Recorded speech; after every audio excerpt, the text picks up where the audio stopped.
I'm Yoshi Lomax, superstar attorney at law and fugitive. So, you're the famous Yoshi Lomax. Probably more infamous. I'm on the run from the federal government for crimes that I didn't commit. Gentlemen, I'm Deputy U.S. Marshal Sharon Starr. I'll be taking things from here. Not to mention being on the hit list of at least 3 of Miami's major crime bosses. I wanted to apologize in person for leaving so abruptly last night. Welcome back. That's Vladimir Kuznetsov, a Russian crime boss. He's been a suspect in over a dozen missing person cases. I mean, I didn't get here to be this successful for doing things the American way. I need a list of the jury for my case with Hanju. Oh, really? What's that worth to you? Oh my God, you're such a... Mr. Santana is to be released upon processing. So what do you know about Sheldon Chisholm? What do you want to know about him? I really need to know if you're going to take my case. I don't have time to play, Miss Lomax. Money is not a problem. You know anything about his case? It's being handled by agents in my field office. I've learned that in this game of life, in order to win, Ready to dance? you gotta play dirty. You might look at me and see a beautiful, confident, successful woman. Congratulations, counselor. Yet another win. But underneath, I'm flawed. I'm broken. And I'm scared. So I have no choice but to run until I can find a way to clear my name. Miss Lomax is now considered a fugitive of the United States. Catching fugitives is my business, which makes her my suspect. You and your associates are relieved. Look. She killed one of our own. But I will not give up. All right, people, listen up. Get a picture of Miss Lomax out there so the public knows what she looks like. I will not give in. Okay. People, we got a game plan. Let's break and execute. I will not get caught. Time to go hunt.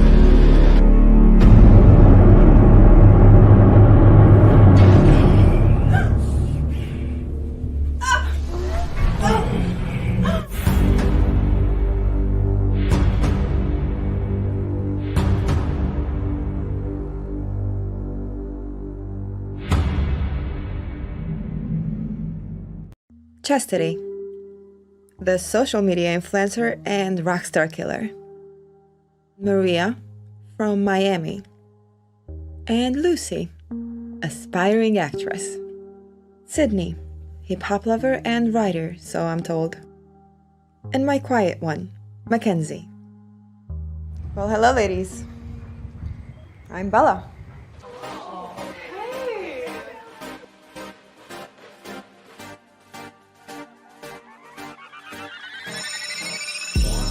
I have a question for everyone. Why do you think rich men cheat? Control. I'm going home. Don't go. Attention.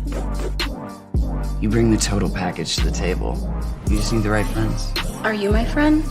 No, but you can be mine. And power. I stuck my neck out for you. Thank you. And I pulled the strings to get you onto this show. Take all 3 away, and he becomes desperate. So, what's with the apples? Well, it represents knowledge, wisdom, beauty, and power. Here, you will learn how to gain ownership of all. I'm gonna send you the money for the ticket, and I already have your room set up at the Palms. You do that, babe. Because once you have possession of the apple, no man alive will have power over you. You make it sound so easy. Oh, it's not easy. Brett, look, I'm sorry. Save it! Save it! I get no auditions. I'm gonna stop you right there. I get no callbacks. I really need to get upstairs. They stole all my money. I don't know who the fuck you think you are, but you're no better than the rest of us. Right now, they have a do not disturb until this afternoon. If they call you, great. How is he gonna call me if he doesn't? If not, charge it to the game. Make no mistake, ladies. In order to succeed in this game, you must be willing to play it out till the very end. This business is all types of savage. What are you doing? But if you follow my blueprints, I guarantee you will become a millionaire within the next 3 years. Possibly way earlier. So, are you ready to take that step? Another day, another dollar. Ain't about money, don't you holla. 100 miles and racing, and that money conversation been my only motivation, yeah. Up, y'all, this is Rayon Lawrence, and you're watching Real Talk with the Director. Hey everyone, it's your girl Catherine Nunez, and you're watching Real Talk with the Director and the Council on the IE Network.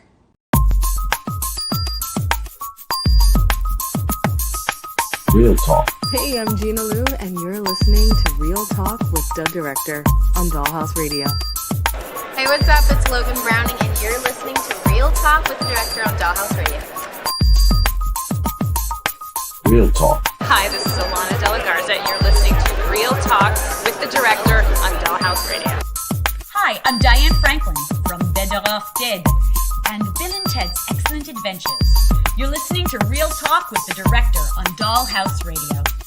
Hi, this is Monique Dupree, and you are watching Real Talk with the Director on Blog Talk Radio. Hey, I'm Stormy Maya, and you are listening to Real Talk with the Director on Dollhouse Radio. This is Vicky Judy, Orange is the New Black, and I'm here with Real Talk. Yo, what up? This is Jay Ellis, and you're watching Real Talk with the Director on Dollhouse Radio. Keep it locked. Hi, I'm Trina Parks, and you're listening to Real Talk Radio with the Director. Hey, I'm Issa Rae, and you're watching Real Talk with the Director on Dollhouse Radio.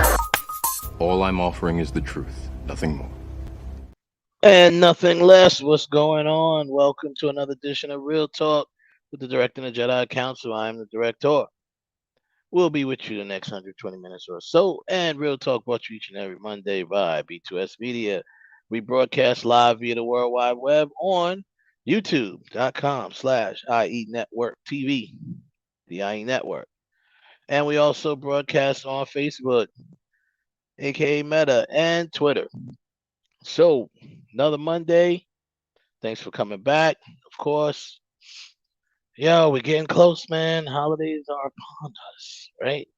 We got a few shows left. We're going to be doing this show tonight. We got a show next week. And then actually we're going to be doing I guess you want to call it a Christmas show. It'll be after Christmas. But our final show of the season is going to be the 26th. So if you're chilling with your family on Boxing Day or whatever you want to call it, you might be chilling out. Check us out. We'll be doing like our countdown, best movies of the year, things like that. Giving our little Real Talk awards out to who we think are the best actors, the best, cinematographer. We're not just doing the regular stuff. We're going to do everything. Actor, cinematographer, stunt, all that stuff. We're going to give it all out. So come back with us on that. Tonight will be a good show. As usual, we bring you that trending topics that's going on in the film and television, and of course, we've been doing our tournament. We're winding down. We didn't come out last week. We took a week off, and we're now at the Elite Eight. So we have that big tournament, field of 64 characters from television, 5 decades worth from the 70s on up. And we battled every week to try to, we'll continue to battle until we have a winner who will be crowned, as you want to say, the greatest or hottest TV female actress of all time. And it's pretty cool. We have the Elite Eight this week, and we'll probably do the Final Four as well. We can get to that. Then we'll try to wrap it up next week. And there you have it, man. We also going to be discussing the Wednesday rave. I'm calling it, because everybody is The new hit show from Netflix. It's got everybody ranting and raving about it. I watched it. It was excellent. We, touched on it the other week, but wanted to give people time to watch it so it won't be no spoilers. So if it's spoilers and you haven't watched it yet, we're sorry. Come back and watch this after you go watch it. It's all good. But we will talk about it. Not only that, it's been should I call it the Wednesday rave or the Wednesday craze? Because it's wild right now. You got everybody on TikTok. Once it hits TikTok, it's over. So it's went viral on TikTok. The Wednesday dance went viral on TikTok. All of the people are doing it, the TikTokers and influencers and celebrities. But they've been doing it to Lady Gaga's song. So Lady Gaga caught wind of it and she did her own little version as well. So everybody is loving Wednesday. So we'll get a little, we'll talk about that, break that down a little bit. Of course, like we said, the trending topics, the things that's going on in film, DC Universe. I tell you right now, Marvel fans, they always sit back and then, even the Marvel fans been complaining lately though. Marvel fans sit back and laugh at DC fans and they're like, you guys all right? I know a Marvel fan friend of mine tweeted, "Hey, DC fans, y'all okay over there?" Because there's a lot of stuff going on, and they're just a little, excited, a little overzealous, and very impatient. And we're just gonna tell you, chill out. James Gunn, as you may or may not know, has taken over DC. He's now called DC Studios or DC Studios, going to be referred to as the DCU. It used to be called the DCEU, which stood for the DC Extended Universe. Now it's just the DC Universe. Gunn and Peter Safran, who's his partner, they have taken over the heads. They have become the Kevin Feige of the DC world and the DC movie world. So naturally the fans are really impatient and they get because there's a lot of reports coming out. People got to understand, you cannot believe all these reports that come out on the internet. People have to have content, right? They have to have things to talk about, content. So sometimes if there is nothing to talk about, they make it up. I mean, let's just be honest, or they don't necessarily make it up, but they speculate, right? So the latest thing was talking about Wonder Woman. Now there's been a lot of reports that Wonder Woman 3 has been nixed. There's no more. It's not going to be a Wonder Woman 3, but that's how they report it. We're going to tell you how it really is. We'll talk about that. James Gunn has responded to a lot of these reports that was saying that he's getting rid of Wonder Woman, he's getting rid of Henry Cavill, even though Henry Cavill just came back as Superman. There will be no Man of Steel 2, all types of rumors, and we'll address them really quick, and and talk about whatever else is trending out there on the move. Oh, the Golden Globes. That's what we'll probably start off with that, the list of the Golden Globe. I'll briefly go through the nominations, but one little nugget that I kind of noticed, and other people obviously have as well, no female directors in the best director category, and there have been females directed films all year. So that's interesting. We'll kick it with that. We have a guest as well. Our guest co-host for the night is gonna be hanging out with us. It's none other than my homegirl. She's a writer and industry professional, man. She's worked with me on some stuff, some films, getting them credits under her belt. And my girl Samantha's gonna be here chilling with us, man. So we'll get that popped off in like a couple of seconds. I'm going to, of course, as I always do, bring to you the weekend recap. But weekend recap, which is sponsored by BoxOfficeMojo.com. Number 5 is Devotion, made $2 million this week. This is for the weekend of December 9th through the 11th, right? Number 4 is The Menu, made $2.8 million over the weekend, bringing that to an underwhelming $58 million for worldwide. Now, it's something about these star-studded shows. I mean, movies. Like they don't do well for some reason. I don't know. The movie looked pretty good. The Menu. I didn't get a chance to see it, but it's got a lot of people, a lot of actors in that, a lot of stars, if you will, or faces. Strange Worlds #3 made 3.8 million. Then brings that up to 53 million grossed as well worldwide. Violent Night. Yeah, Violent Night. I didn't get a chance to see this yet. I definitely want to see it. That's like Bad Santa on steroids, right? Violent Night came in at #2, and #1 yet again made 11.2 million is Black Panther: Wakanda Forever, which is now closed in on a whopping $769 million worldwide. So it's still made 11 million over the weekend. So this is gonna go right into Christmas, right into it may even cut in a little bit to Avatar's money if people haven't seen it yet. So that is your weekend recap for the weekend of December 9th through the 11th on boxofficemojo.com. And check out the chat room. What up? What up, people in the chat room? Definitely leave your comments. And Joseph Tan always holding us down. And whoever else comes through, I'll check you as you come in. Make sure you smash the like button, hit the share with your friends. And if you haven't subscribed yet, subscribe, please. I mean, come on. All right, cool.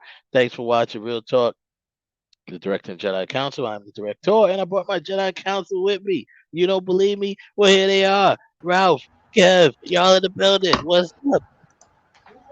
Hey, what's good, guys? Hello, everybody. What's going on?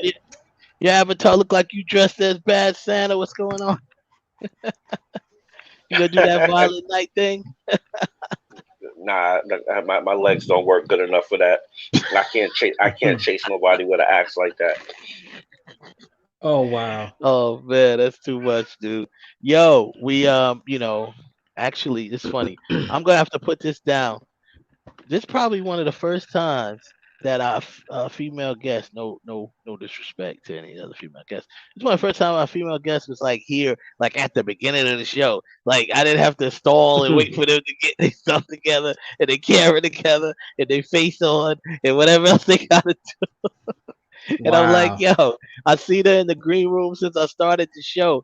So I ain't gonna, I'm not gonna stall no more since she been here. She got here early, which she always does. She said early. So I'm gonna bring my old girl Samantha in the building. Sam, what's up? Thanks for having me. Of course. Yo, what's going on, Sam? Yeah. Wait a minute. Hold up. Sam, I got a bone to pick with you because you came in and took my place. I got kicked out.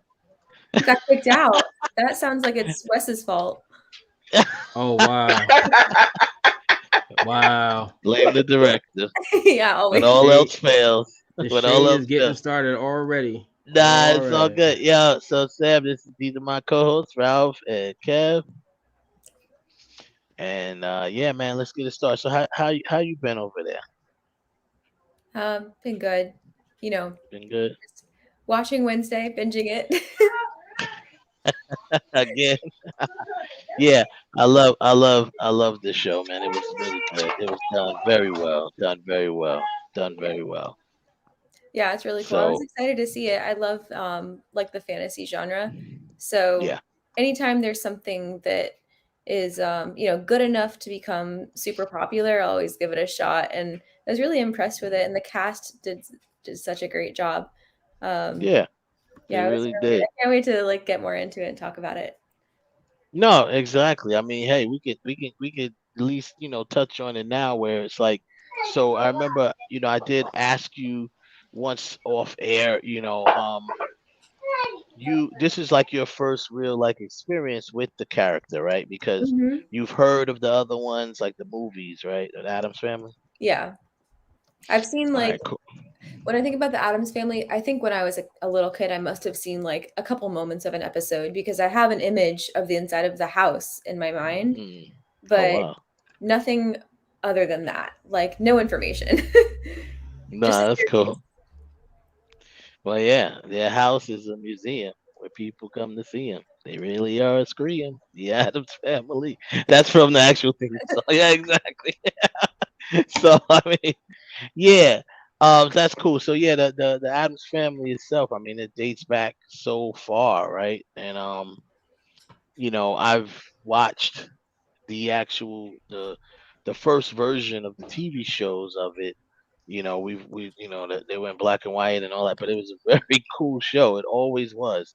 It was like that, and there was another show called The Munsters that was out. I remember. I think Rob Zombie just redo The Munsters or something like that? Yeah. Yeah. Yeah.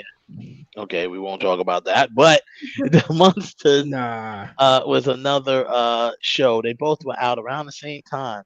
And I think the Adams Family came out a little bit before, if I'm not mistaken, than The Munsters. It might have aired before, but either way, they were very cool shows because it was different concepts, especially for back then, people to watch. You didn't really know what the Adams Family were. They were people, I guess, but it just seemed like they were like, I didn't know if they were zombies. Like I didn't know what. No, they were just strange people. people. Yeah. No. The Adams Family was Morticia is a vampire. No, that's the Munsters. Munsters. The Munsters. The Yeah. the wife was a vampire, and the husband was Frankenstein. Yeah. Frankenstein's monster. I don't know why. Grandpa was Dracula. Yeah, Grandpa was Dracula. Yeah, so that was the Munsters, but the Adams Family, they're technically just weird people, like, or if you want to say weird people or strange people, and then I dark. don't know why, but I always thought mom was a vampire. That's on the Munsters. Yeah, she was. I want to say I think Morticia is a witch. That's what I feel like I want to say. I might be wrong. Yeah. That might be more along the lines. No, Yeah, but I'm talking. No, I'm talking about for the show Wednesday. Was they portraying her as a vampire? No. She was more like she had. See, they did. I'm glad you brought that up. So, from what from the Wednesday show, it kind of portrayed. It went even deeper or darker into their past or whatever. Lore. It's like, yeah, lore. They're more on the witch side than vampire, definitely. Yeah. Even the mother, because she had some sort of power as well, whether it was the same as Wednesdays or if she saw premonitions. I forgot what her power was. Well, she's a precog. She's a precog as well. Yeah. And so yeah, they never explored that. Just to give you Samantha, since you don't remember the old ones, they never actually tried to explore them having powers or anything like that. They were always just kind of stuck with them just being super weird. You know what I mean? And the Gomez Adams character is really like, I mean, so here's the thing. The Gomez that we see on Wednesday, right? He is probably the closest to what the comic character looked like. Because the Adams Family, for all those you don't know, started as a comic book. It was a comic strip. And this was way back in, Jesus, I mean, it was like the 1940s or something like that. It was a long time ago. And started by a dude named, I think his name was Jonathan Adams. His last name was Adams, though. And then he made the Adams Family. So it was a comic strip that he drew. It would start off like in one of the newspapers. Then, of course, it got caught on. It was, putting them out more. And then they got picked up to be a television series when they first did that. So they never explored the powers or anything like that. But Gomez in the first series, as well as the movies, were kind of portrayed as, he was always shorter than Letitia, but they kind of portrayed him as a little more of a not debonair, but he was a little, I don't know. From the comics, you would say that he's more of a handsome dude than what they drew him in the comics. And then they brought back my man and said, "Yo, we going back to the comics." And put him in there. But I love Louis Guzman, man. He did a good job. I'm looking forward to them expanding on the parents because we're used to seeing more of the family. than just Wednesday, and I love that they broke off and stayed to Wednesday on this one because she is probably one of the most intriguing characters, always have been, but they've always portrayed her as little, young, Oh, like a yeah, little girl. yeah, like Wednesday in the show, she was maybe like 6 or 7, and Mm. like in the movies, she might have been like 9 or 10. You know what I mean? Like that age. She wasn't really that. Now they're going with a teenage Wednesday. They would have had to You know, age her up to like they keep would an have to. audience interest because Yeah, any keep younger and it it's like a kids show. right. And then so they'd be like, okay, yeah, exactly. It'd be more like kids. So you got to keep it at least teenager. And she's always been more mature, even at a young age. So the Wednesday from the Adams Family movies, played by Christina Ricci, who didn't reprise her role, but they did give her a role in this series, which was awesome. Hmm. She played the original Wednesday in the Adams Family movies, and she was always more mature and things like that. So it was really really interesting to see this change in the Wednesday show. But what I wanted to do was, being that this you kind of like your first exposure to it, like how did you feel about just watching it the first time? Period. First episode. What did you feel, Sam? I felt like it was immersive. Like they did a good job with the scenery, and obviously, like the Wednesday or the Adams Family is gonna have like a big budget, so thank God they did that. Um, First impressions with the family, I it was just interesting because they're such a different family than you see like typically portrayed, and they're so accepting of their daughter's nature even though it's murderous. So to see them like navigate that, like not only do they have a teenage daughter who's, teenage daughters are always difficult and hormonal and emotional and willful, but she really really wants to kill people. So it's harder for them, but they seem to have the skill set to handle it. And I guess if any parents do, it's them. They understand that part of her and they love that part of her and they Yeah, accept it. And I think they that's what did, and allows her to it's like thrive. great. Yeah, it was great because that character's always been like that. She's always had, even in the movies, had these one-liners that was just like people would say something to them, and she'd say something back, and they'd be like taken aback by it because they're like, "Oh my God, what did she just say?" You I know? noticed those. Yeah, I thought about that. I was like, how did the writers come up with this stuff? It must have taken Yeah. like a lot of drafting because they're too perfect. Nah, you know what it is? They had help because of the past, and what they did was take the past and really just build on it and go deeper. It's his Tim Burton, so he's Mm. gonna dig into the deepest, darkest side of everything and dig even deeper. And he's just I've seen interviews with Jenna Ortega who said, Tim Burton is just a great person to work with. He's like a kid on set. Like he's just like he's so excited to do something, and it's like working with he come down to your level and work with you. And I mean, she's like, he doesn't even realize he's Tim Burton. Like she's like, yo, it's like he says things. He's there. He's so down to earth. He's so this, and he lets you try things. She's like, yo, you're Tim Burton. Like, why are you so cool? You should be like. She expected him to be like, some directors are, and it's like, oh, because he's Mm. a really big director. So the fact that they was working together and doing that, man, And definitely. also, I think also because of the way her character is, it's easier to, especially the mobility of it. It's easy to have to come up with, especially if you're like in the Tim Burton universe. It's easy to come up with witty comebacks for stuff like that, especially morbid references to Yeah, everything. yeah, yeah. Oh It, yeah, it's things more a bit. I love it. But the one thing I definitely wanted to transition to is the dance. Right now, this is something. I did find a clip. I'm gonna find not of that dance. We've seen that enough. But if as the old school Adams Family had a clip of Wednesday dancing. It was really cool. Little Wednesday dancing with Big Lurch, right?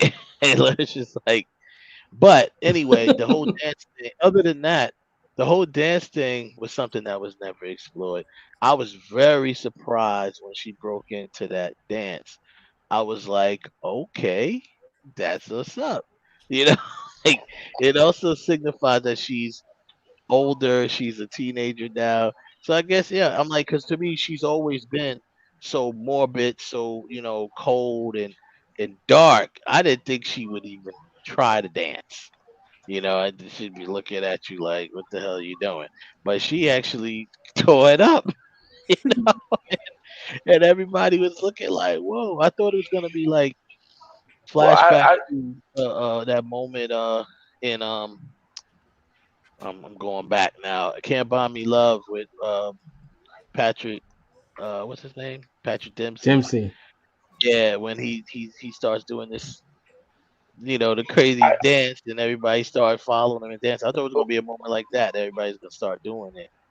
But no, but I like the way they did it. The way they did it like that. One, it kept it centric to her, yes, it and did. It didn't go out. which I think was a whole pervy thing. But that's neither here nor there.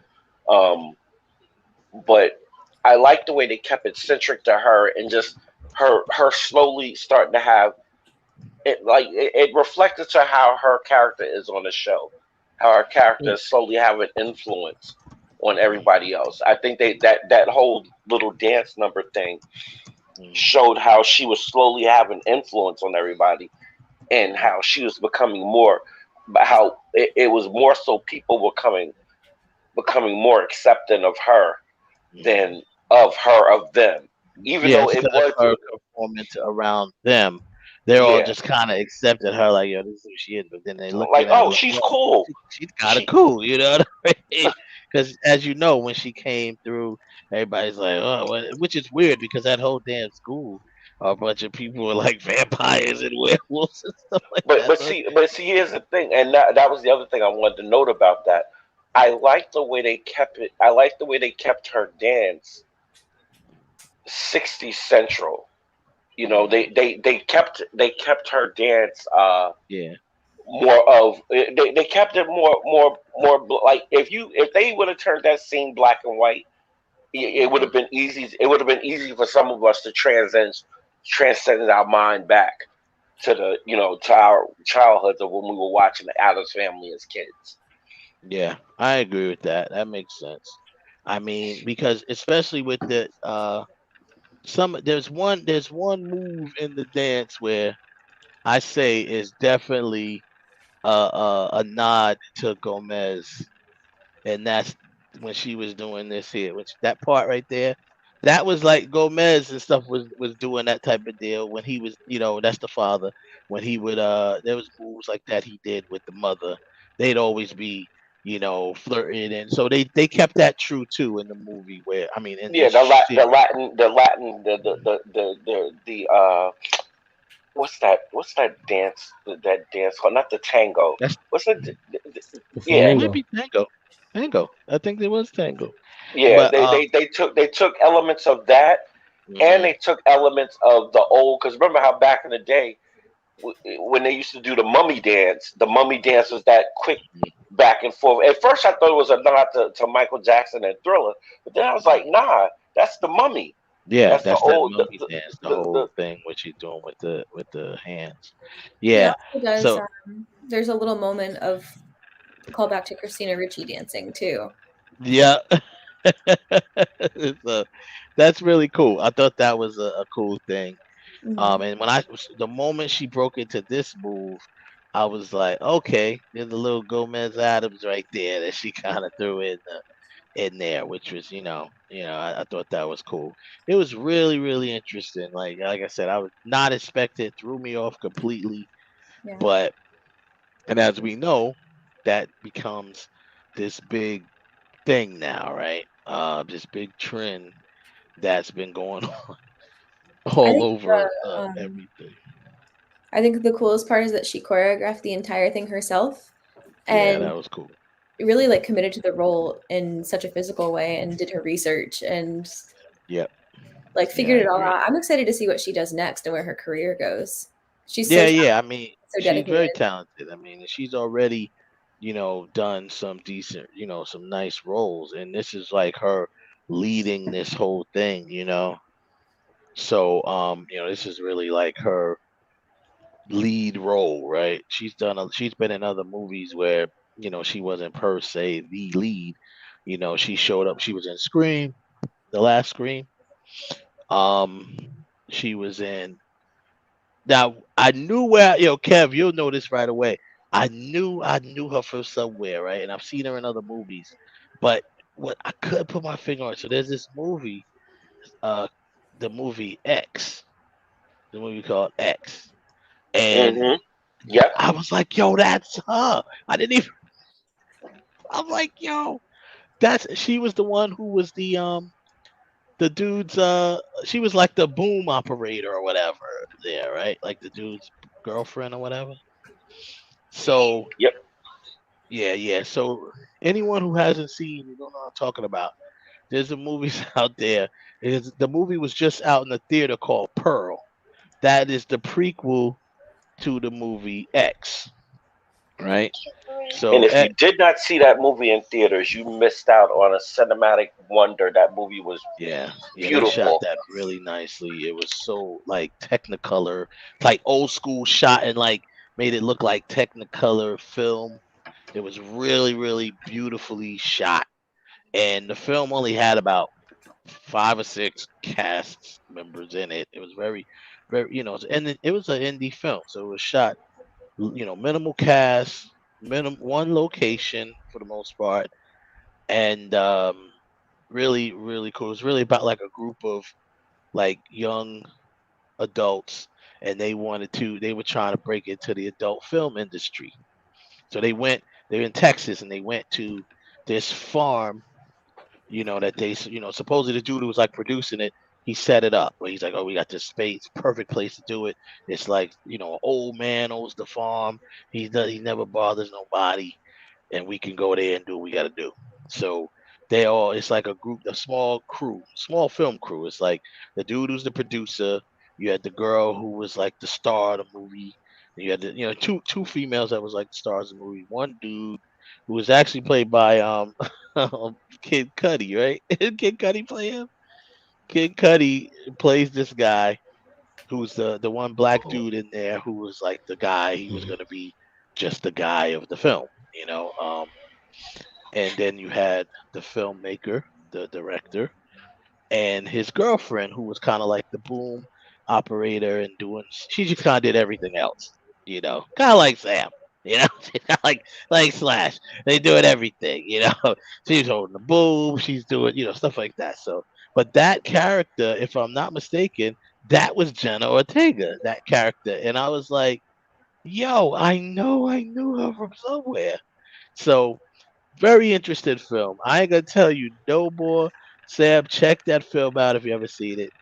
The film, they both available now on streaming. The first film is called X. Like X, like ex-girlfriend, Yep, or just X, just the letter X. Okay.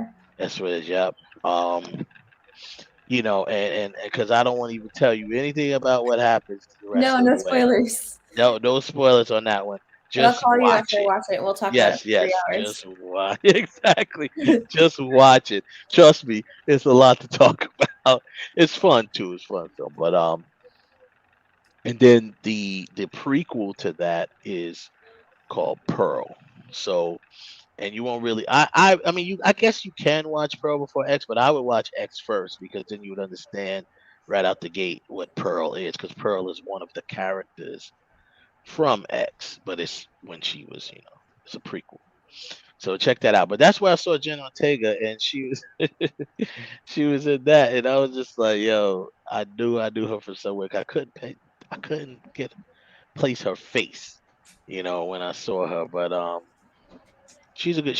I think she's got a promising career. She's very, like you said, Sam. She committed very much to the role, and she did say in interviews that she's kind of dark herself. She's like dry humor. She's like, so it was really. She said she used to be referred. People used to call her Wednesday Addams when she was younger. because of her dark humor. I mean, her dry humor and kind of like darkness. Sometimes she's like, yeah, it's a little crazy. Have you seen the video of the entire cast trying to see who could go the longest without laughing? Oh no, I did not. I saw a video of the cast reacting to the dance because a lot of them surprisingly were not. They didn't see the end result, and some of them weren't even there when she shot it because allegedly or apparently, not even allegedly, apparently she had COVID when she shot Oh that no. scene. Yeah. So she mentioned it, like you say, like she said, she's kind of like a dry humor, dark humor type of person. But she did say that when she choreographed it and stuff, she was like her body was aching, and she just kind of like I think accidentally kind of blurted out that she was just it was like her first day of COVID. You know what I'm saying? It was like but then of course the production comes behind that in articles or whatever, kind of like doing damage control because people were outraged. You You know know what? that Even in the episode, you can see clearly that there's a large distance between her and other people, and I thought that that was just like to put the spotlight on her, but yeah. I mean, it functions doubly. It kept Makes people sense, away right? from her sick self, Yeah. and also 6 so like yeah. Yeah, now that you Oh, so okay, so that means what I said was kind of ringing true because I didn't know that. yeah. I thought like what she just said. I thought they would had the spotlight was just on trying to like I said was trying to trying kind of focus on her and Yeah. but wow that's interesting. Yeah, you make now you look at that scene, it means the whole it plays differently now in your mind. Well, for us it does, filmmakers. So it's like you look at it and you're like, okay, I see what they did. You know, so I it's can picture like Wes on set with a bag of masks, handing them out like the flower girl at a wedding. Just yeah. Like, yeah. But see now, allegedly, the production said that they weren't sure. I mean, they still did that, but they weren't sure she had COVID at the time. She took a test before filming, and yeah, so that's pretty much they didn't get the test back yet, as they say, whatever. I'm like, okay, you get test back in 15 minutes, they'll stop Mhm. it. You know what I'm saying? But that's they said. So they didn't No, know they she had probably COVID. they probably what the report probably happened was they probably got a negative test back and she performed and did what she did or they got a full, or they probably got a false positive back and let her perform anyway, which they shouldn't have Well, done. they wouldn't know it's a false positive. How would you know it's a false positive? Because on some of the tests, you can get a false positive on a Well, I COVID mean, test. yeah, it's more likely to get a false negative, but still in all, if they get a false, real, whatever positive, but we see what they did. They pushed the camera back.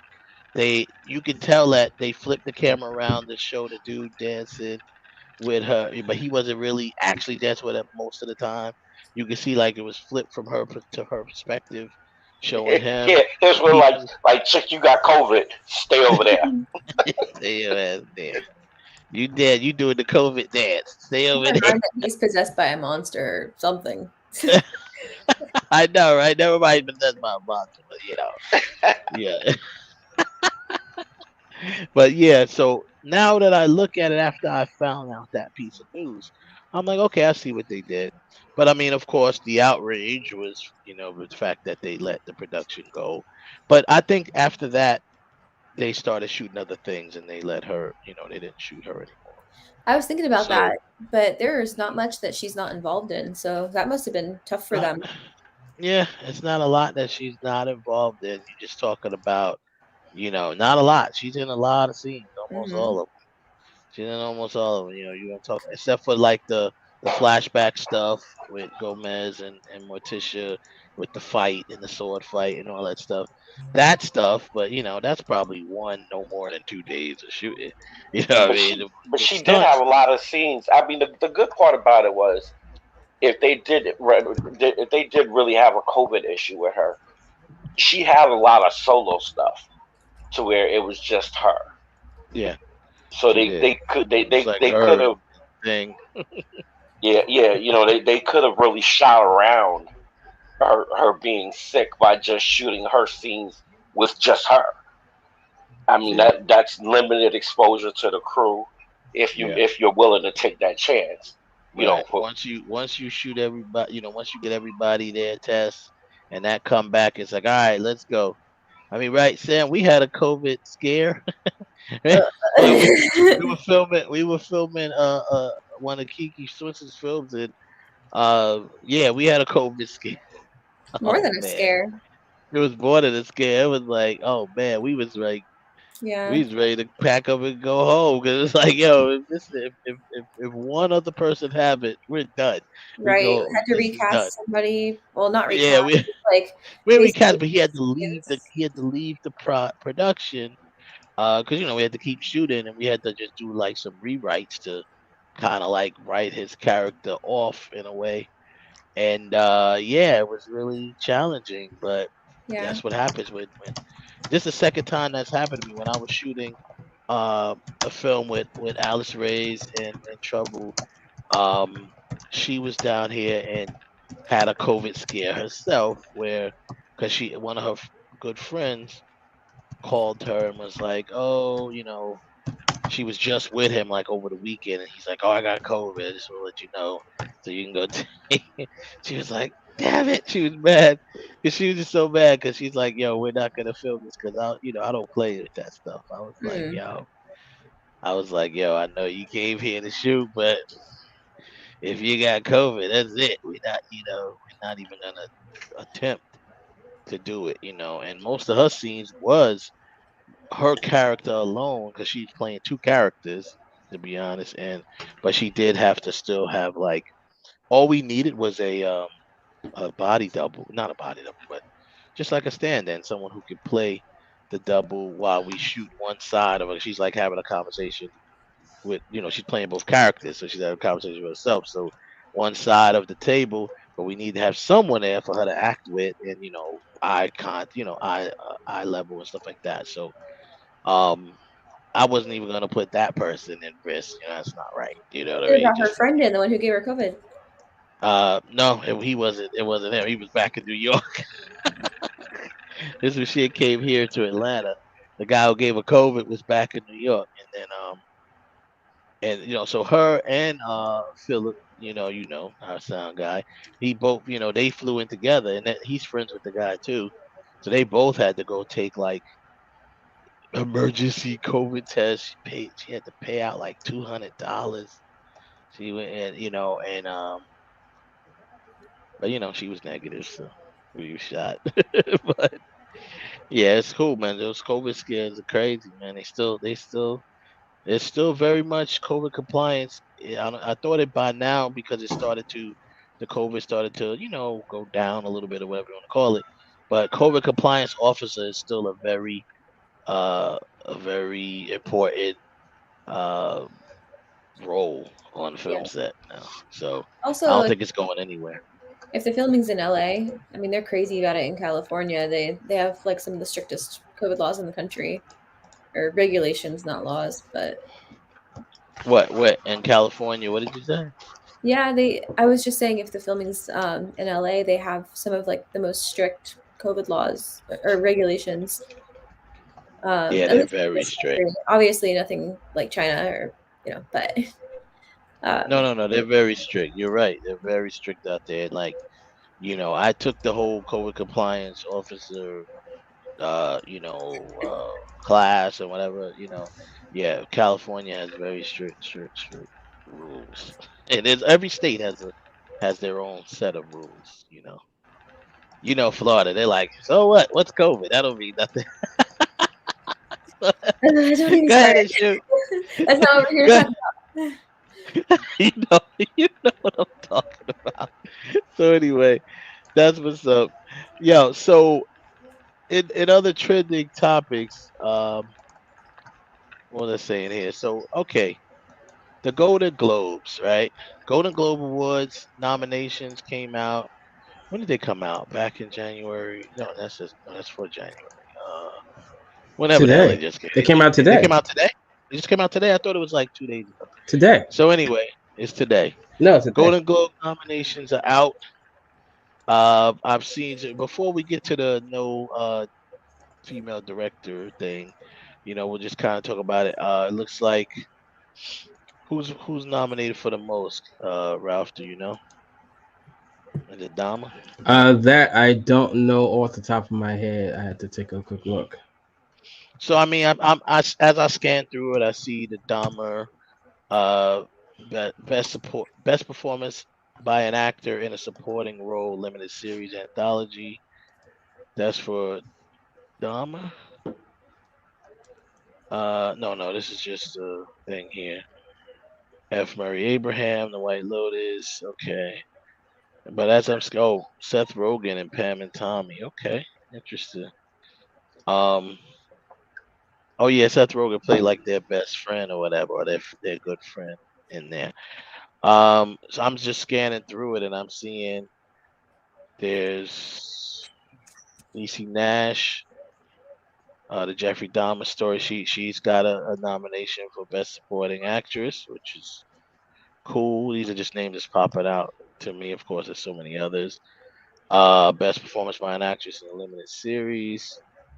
We got Pam and Tommy, Lily James. Then you got Jessica Chastain, George, and Tammy, she was also good in that. What else is jumping out to me? Julia Garner, Best Supporting Actress for Television. Julia Garner for Ozark. That should be interesting. That definitely should be dope. Love Ozark. But you see that Abbott Elementary, they always be cleaning up, man, those shows. But I'm thinking Ozark is gone. It's off the air now. Come on, let's get something for. So anyway, let's go down to Best Director since that's kind of like the segue to my next topic. There's a lot of other things in there that we can, everybody can go through, but okay, I just want to say Best Television Series, Better Call Saul, The Crown, House of the Dragon, Ozark, and Severance. And then we got, where is Best Director? Best Director for Motion Pictures, James Cameron, Avatar. Avatar hasn't even come out yet. But I mean, of course, they went and they've seen it already. So James Cameron for Avatar, Daniel Kwan of Everything, Everywhere, All at Once, Baz Luhrmann for Elvis, Martin McDonald for The Banshees of, what is that? I don't know, Isherin or something like that. And then Steven Spielberg for The Fabelmans, which, so no female director in here. We didn't get old girl who directed The Woman King. We didn't get her in there. There's been other female directors that's been making films, so why isn't that's the question right now. Why do we not have a female director in this category? Now I'm gonna be honest with you. What the hell? You know me. I'm not an Avatar fan anyway. I'd boot James Cameron's ass out of there. I'd be like, look, Avatar about to give us what we had already with Avatar. What the hell? Get him out of there. Underwater this time. Yeah. Yeah, that's right. Brilliant. And guess what? The other avatars, they're green instead of blue. Wow. And Marvel beat them to Underwater. So they're second in line. They're third in line. First DC. In line to Underwater. First DC with Aquaman and Marvel with Black Panther Wakanda Forever. They're underwater. Now we got this. That's why I think that's why James Cameron was mad and why he was talking junk, because he found out they were doing Submariner. Like, I have an underwater picture too. Oh man, what's going to happen to me? What's going to happen to poor little me? Well, he already gave us the underwater movie. I mean, frankly, he already did that part. He's done He it has twice. done that. Yeah, he's done it twice. But so my thing is this. I mean, I'm trying to think what other films, because obviously The Woman King is the first thing that comes to mind. What other films? I'm thought there was plenty of films out with I've seen with women directors. You know, so Yeah, that's what I was kind of scratching my head too. I mean, because if you're gonna say there should be women directors, who were they? I don't know of any movies that were successful or well, failures that was Gina Prince directed by. Blythewood. Gina Prince Blythewood definitely should have been in there. She directed The Woman King. Yeah, but And, beyond her, I mean, who I mean, else? that's it though. Even if it's no one else, she should have been in there. But she should have been in there. You know, I mean, I'll have to Well, research and see. I'll tell you why she's not in there. She's not in there because of how problematic that movie was. That's why she's not in there. People were probably like, you know what? We're gonna stay far away from this one, and because we've dealt with that movie has dealt with enough backlash to where the Golden Globe members are probably like, I'm not voting for that. I ain't voting for that. My fellow actors, uh, whoever, or whoever I've heard discussions of, why this film is problematic, and so I'm not. We're not touching that. Now, does that mean to say that it's probably not going to be up for Oscar? It's probably No, going to be up for an it's Oscar. probably gonna be up for an Oscar, and definitely, I definitely think SAG is gonna acknowledge it as well. Now, there was a film this year called Women Talking that I do remember hearing about, and I'm pretty sure that was directed by a woman. It better have been. A man directed a film called Women Talking. That's gonna be interesting. But Yeah, it's Sarah Polley. It's actress Sarah Polley. She did it. You know, Sarah I knew Polley. about. I Okay. didn't know about her, but I knew about Olivia Wilde for the movie that she did. Don't Worry, Darling. They was kind of stunned that didn't get anything. I don't know. I haven't seen it, but I heard it was pretty. It was decent, but but award worthy is a different story. I don't know about that part. I don't know. And the I Want to Dance with Somebody, the Whitney Houston movie, that was a woman director. I don't remember her name, but that was a woman director. And then I could look up some more, but well, we know there's a few. But did I want to dance with somebody? Did they put that in to be nominated? I don't know. Because that's the other thing too. Was it put in for a nomination? I would think so, but I can't. I would confirm think nor so. deny that. Yeah, Yeah, because I it's would. only I would. coming out. It's coming out a week after Avatar, so I would probably say yeah. I I would mean say that Puss in Boots movie got nominated for best animated feature, and they're coming out the same day. So yeah. Well, I think that's the reason why they gave that movie because I took my grandkids to go see it because they had that early Saturday screening, and like there was like a month before the movie was supposed to come out.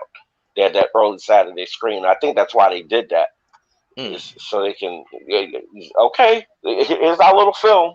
We need to get we at least get an award. Hopefully get and it was good, but it wasn't great. I mean, it's Puss in Boots. Well, I mean, yeah, it's Puss in Boots. I mean, what the hell. But yeah. Well, I mean, I don't know. It's.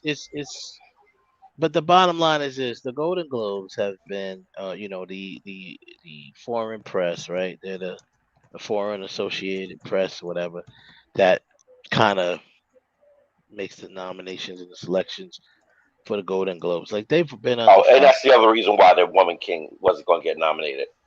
I'm going to leave that there. Just let that Well, I float in the mean, air. Because their acronym says FAP. Is that why? Is that what the foreign associated press? Yeah. of course They've there's not been gonna under be women fire. involved. That's a man thing. That's a bad thing, right? They've been under fire, man. Last few years for stuff like this, stuff exactly like this, racist, whatever you want to call it, and just a lot of they have not. It's not been good for them the last few years. Here's the thing. It's until that group of whoever the foreign press is, until that group of so-called press people becomes more diverse or becomes more inclusive of to what society looks like, you're never going to see unless the movie overwhelmingly, and even then a movie can have overwhelming success and they're still going to be like, nope, we don't care, that's not what we want, that's not what Yeah. we see. You know what I'm The, saying? This is I'm a, we're gonna dictate to the world what our lens is, and you're going to accept it. And the only way that's going to change is if we stop watching the Golden Globes. Period. basically. That's always going to change. And I believe also to add to that is when you say about just not just inclusive and diversity, it needs that, but not just with color, race, or whatever. Even with age, like this old I mean, guard across the of board, people, yeah, the old guard of people on all of these award shows, it's time to like step down and let some more, some younger people, get bro. in and That take because they everyone's looking at these movies now, like they're all looking at it with hate to say it with old bro. eyes. That's why You I know what I said. But that's why. What did I say? Until until those people reflect what society is, it will always be looked at through their lens, and it's always going to be projected through their lens. This is why this is why it's stereotypical tropes across the board. I don't care what it is, what race, color, age, whatever. That's why we can't get rid of stereotypical tropes, because we still have these lenses that are portrayed and projected. And as much as people try, we know this is what it is. We know this is what the reality is. But unfortunately, because of again the powers that be, this is what we say it is. And mean? Yeah, and until we die and are in our graves, this is what it's going to well, be. I think also, like for instance, let's use this as an example, right? Um, First of all, I don't even know if the younger generation are even watching these award shows. No. Let me ask you, Sam. Do you watch No, award shows? no. I was thinking about that when Kev was talking. I was wondering who's the audience for the Golden Globes because I don't even have cable. I'm not gonna watch it. Like, Right. also, Right. I So don't know any friends that that was my question award to you. Like, shows. do you watch any award shows? Like, and you already know you're in the film business, so you like. But do you even have interest of watching any award shows at all? Not And if really. not, why not? Why not? Because I think they're more of a spectacle than adding value to anything. I don't really care about like watching a room full of famous people be famous. I need you to go back and say that part again from the beginning, from the people in the bleachers, because they didn't hear what you just The said. people in the Say cheap that part seats. again. I don't really care about watching the Golden Globes because I think it's more of a spectacle than something valuable. Mm, And I don't care mm, about watching a room of famous people being famous. mm, That part. mm. That part. She Yeah, said exactly. it adds no value. Adds no value. Doesn't. That part right there adds Right. no value. Especially Ah, now. well Especially said. lately. Especially lately. And once again, it all goes to what.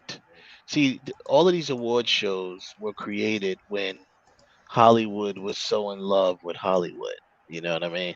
So they're like, oh, you're in Hollywood, you're a big star, and everyone was in love with. Now, granted, I don't mind anyone, giving recognition for whatever for your accomplishment.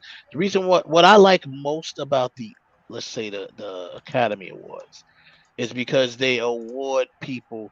They don't just stick to the stars; they award the people behind the scenes, and that's the only reason that I really. That's the one part about the Oscars that I do like. So they give awards and recognition to the people like the wardrobe costume designers and the special effects people, the sound design, the sound mixers, the sound, you know what I mean? Like these are the people that make these movies great.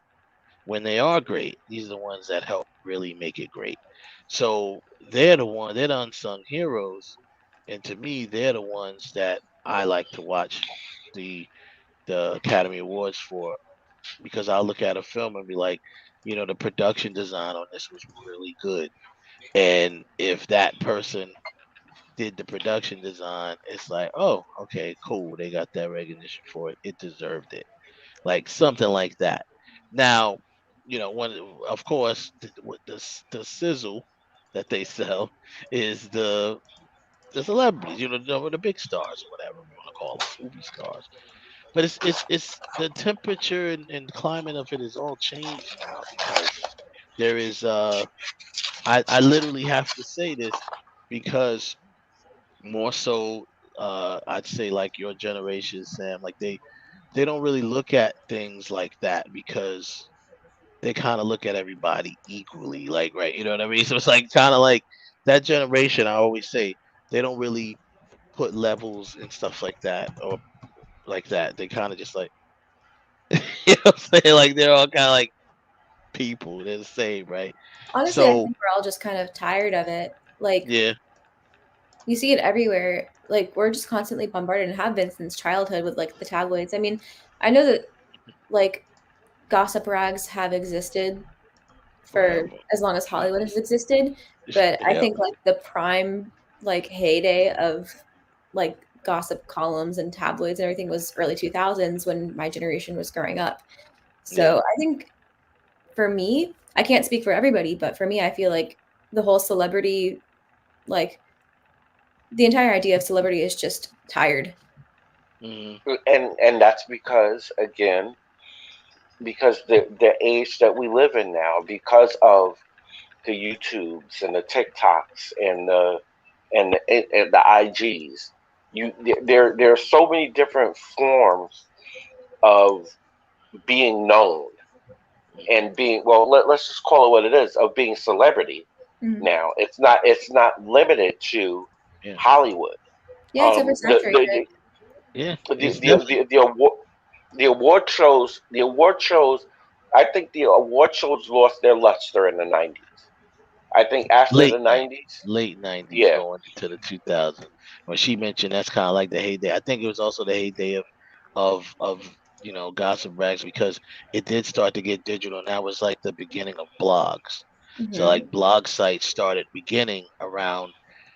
I mean, I was back when I was doing Block TV, like that was like some of the beginnings of the blog sites, and I remember. And as that started to get more popular, that kind of took the place of, I mean, you still see like the Inquirer at the grocery store or whatever, but really it kind of took the place of those type of things when they started doing blog sites, right? Because the internet doesn't have any real governing, right? So people can kind of like say what they want, so no holds barred, free for all on the Yeah, internet. it's like the Inquirer on steroids. But now, Right. but people but, realize now, Yeah. but now it's where anything on paper is basically for grandma when she goes to the supermarket to go shopping, because grandma don't have a computer. And what do you tell So grandma, right? You say, don't believe everything you read. That's all true. That's all there you made go, up. right there. Mhm. Because that's the first thing they're gonna do. Well, so and so said, but now you mess around and give grandma a phone. Now grandma's on the internet. Now she's believing everything that's on the internet. Yeah. So it's like, Modern grandma on the internet twerking. My grandma's not allowed to use online grandmas. anymore. Yeah. Grandmas are getting younger and younger, so a lot of young grandmas is in there twerking it on the internet. So, but I agree. I definitely think what Sam was talking about, it's kind of like a tired thing. Remember, the internet. The internet is a gift and a curse to all of us in all industries, because what it did for the celebrity. This is how the internet killed the celebrity. It made them reachable. It made them, it made them obtainable.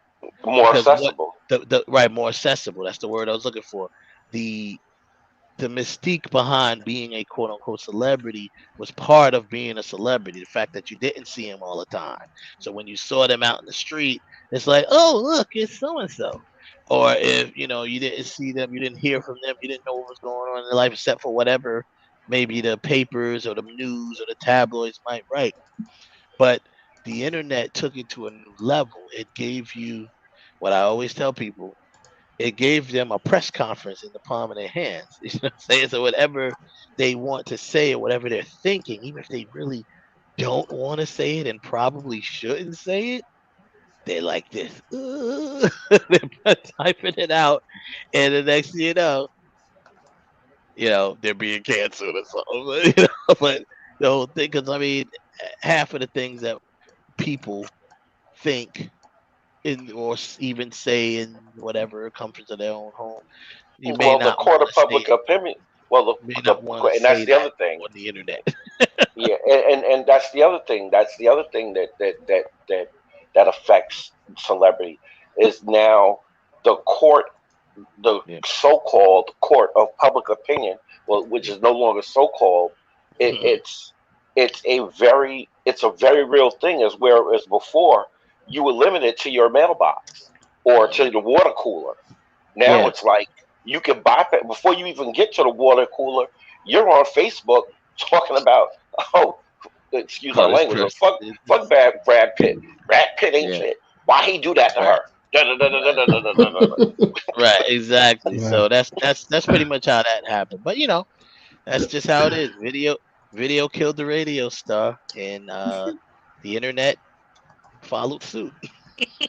So that's pretty much. It's weird that the internet disillusioned people because so often you have the conversation about like everything you see on Instagram is fake. So it's people like looking fake but acting real, and I think it's just extra ugly. It is. They think they're acting real. It's like life imitating art, imitating life. It's just like crazy. No wonder everyone's tired of it. It's exhausting. It's so crazy. So, and the sad part is what she just said is the fact that the curtain, like we all know what goes on behind the curtain. Yeah, we know what it is now. The curtain been pulled back. I mean, I hate to put it like this, but we know like this is why, and I hate. I don't hate to say this, but this is why I always make the comment of no makeup pretty, like, and I mean that as well physically as well as mentally and just relatively, like, what kind of person are you? Well, don't ask nobody on IG. But before, I know we kind of left the Wednesday thing, but I wanted to bring this up. This was go through some images. This is the image of the very first Wednesday Addams, when she was drawn in the comic book. This is like a evolution of different images of Wednesday. Let me see. So here's the little girl who played Wednesday Addams on the Addams Family TV show. All right. So it went from straight. I guess she kind of had the pigtails too here, but it just looked more straight in the comic version. No, because they blend into her. They blend into her the shadows there. Yeah. So then they got her there. Here's just another cartoon. I guess that was probably a cartoon. Oh, that's the one from the 80s, I think. One from the 80s. Okay. Look, sticking pins in the and the voodoo doll. The voodoo doll, yeah. I'm not sure who that is or where it's from, but there's another rendition. There's Christina Ricci's version. Wait, go back. Is that?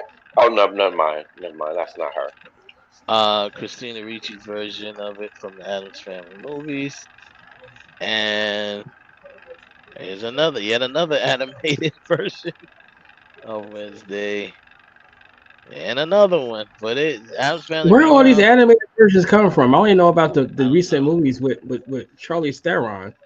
Yeah, there was and I'm not sure who that is and what rendition from this is from. Another Wednesday. These is like a whole bunch of evolution of Wednesday Addams. Now, what is this? This must be like a fan film or something. Who is this as Wednesday Adams? I don't know. But do you see all of this stuff? Unhappy to see you again. They're keeping the spirit of Wednesday though. That's for sure. Who else? Okay, Is that this is the thing one as an we know. octopus? Mm-hmm. Yeah, this thing is a. Interesting. That is very interesting. I'm not sure what the heck that And it is. also looks like they're going on a cruise. Yeah, yeah. This was this the latest movie? Maybe No could be idea. from the latest movie rendition of it. There's the one we all know now. I'm not sure where this was from either. They're not giving any context of where these Wednesdays are from. But she looks familiar too. Not sure that actress looks familiar. Mm-hmm. That's back to the show. There's they haven't brought the grandmother in yet in the new series, but that's the grandmother, and she is again. She's kind of like, yeah. This is all images from the show now. But yeah, I thought that, huh? That's just like a shot. Yeah, that's like one of those muskets. That's like a musket. See that Yeah, it's a part? musket. Oh yeah. Yeah. There's Morticia's famous chair that she always sits in. As you can see, the house was very strange and weird. All of that. Yeah, I think this must have been some sort of, I don't know. This looks like a play or something. It don't even look like a movie. That's supposed to be Thing. Yeah, because Thing, like in the show, was always in this box. He was never. It wasn't to the movie that he was out running around on his hand. Like this, the TV series, of course, they had limited you know, technology back then, but Thing was always in this box right here. I always wondered about whether the movie The Hand, whether it was inspired by the Addams Family. Possibly. I mean, it's cool, but I just wanted to bring that up just to show you how deep this whole thing goes. The Addams Family cartoons was back in, let's see, the it says the original sitcom, but It's before then, 1964. 64. No, that was were adapted to the 1964 television series, but the comics was even before that. Yeah. So just crazy, dude. Crazy. But it was adapted into the series. And that's how it all started. So I mean, I think I look forward to what happens next if they bring like a sequel. They set it up for one. Mm-hmm. As you saw it. Is this your second time watching it, Sam? Mm-hmm. Oh, okay, yeah. So yeah, they set up a sequel or a continuation, so to speak. Yeah, they gave her a little cyber stalker. Yeah. You know what? Again, with the red herring, the only person on screen who has her phone number is that boy. That's true. Oh yeah. That's true. So you don't know. That's true. He's the only one who. Yo, he was funny. I thought his character was kind of annoying to me. He was an annoying character to me. He cried a little too much. Not cry, but he whined a lot. But you know what? I think that actor, I forget what else. He was in something else, and his character did the same thing in that. And I was like, oh, you're in this being annoying too. Damn. I was just like, you went from one show to another being the same person. Like, probably as frustrated about it as you are. What'd you say, Sam? I said the actor's probably as frustrated about it as you are. He probably is. Yeah, I know. I'm trying to remember what. Oh, you know what he's from? The Gifted. That's what it is. Yes, he's from The Gifted. That's what it is. And oh my God, yes, he was the brother, right. And he was, excuse my language, but he was annoying as fuck. Oh my God, he was annoying because that's all he did was whine. That's all he did, and he was just oh my God, with his powers and God, I'm starting to sound like him now. I'm whining. Jesus Christ, I can't believe I'm becoming the very thing that I appall. Wow. Yeah, he's yeah. That's like some real serious emotions going on there right now. Like, do you need a tissue? Listen. About to. No. I need Adderall, please. Somebody help me. I'm just I can't. I'm just saying, I if you can't. need it, I got it. If you need one, I got one. Oh Lord. So we're gonna go into our tournament. Before we get into that, I did want to ask you. I should ask you this at the top of the show. Like, have you been able? Have you? You know, we all know COVID. People still ain't been going to the movies. Have you been able to get out to any movies? Have you seen any at the theaters, or have you seen any? You just saw some at home? Because I'm gonna be honest, the only movies I've seen this year, or since like post COVID, I went to see Spider-Man: No Way Home when that came out. That was post COVID, and then I went to see nah, I just went to see Black Panther, Wakanda Forever. That was it. I didn't I've even see seen the Multiverse of Madness. None of that in the theater. I've seen one. I went and saw that Nicolas Cage movie about Nicolas Cage. That movie was How so was good. that? I didn't That see was that. I so wanted to see good. it. It just looked That crazy. movie was so freaking good. The thing is, like, you can enjoy it whether you love or hate Nicolas Cage because he's so self-hating in the film that it's like appealing to that audience too. It is. It dials in directly to the people who hate Nicolas Cage, and that is a lot of. I didn't realize how many people actually hate it. Yeah, I never understood why so many people I'll tell you why. Because most of the time it's Nicolas Cage. It's the same tone, the same mannerisms, the same facial expressions, everything. It's like, yo, bro, like why you keep trying to talk like Elvis? Like, stop it. You know? No, he wasn't. He didn't do that in City of Angels. He wasn't like that in City of Angels. He's if you listen to Nicolas Cage, he sounds like a slower version of Elvis. He always has. He always has. Don't get me wrong. He's a very talented actor. I am not going to take that away from Nicolas Cage. However, and the other thing with Nicolas Cage, it seems he just takes, maybe because of his tax problems, he doesn't just take any old role simply because I got a bill to pay. So I'll take this. Come on, he's taking he took that 30-second role in the Grindhouse movie just because it was a payday. Like you a guy with an Oscar. Like, come on, man. You know that's what this movie's about. Yeah, that's what the movie's about. Yeah. Oh no. Yeah. So, Ralph, you need to see this movie. But I'm serious. The guy has got an Oscar. He's been multiple nominees for Oscar. But you're taking like crap. I mean, the bulk of Nicolas Cage's movies for the last, I'll be honest, maybe 7-8 years have all been direct to TV, direct to Blu-ray shit. Like that's not some. But that's not his fault. That's the studio. They decide at the last minute, like, you know what? No. It all depends. I mean, you can't just it's not like, see, the thing is, the winner, and we just talked about that because what Sam said about adding value, and so it used to be where winning an Oscar would kind of add value to you and stuff like that, but that started to die down, and that proved to be true when Halle Berry talked about it. Halle Berry thought when she got her Oscar, she thought the phone was going to be ringing off the hook. She thought that she was going to get these truly huge roles after winning the Oscar, and they didn't come. They didn't come. She was like, those phone calls never happened.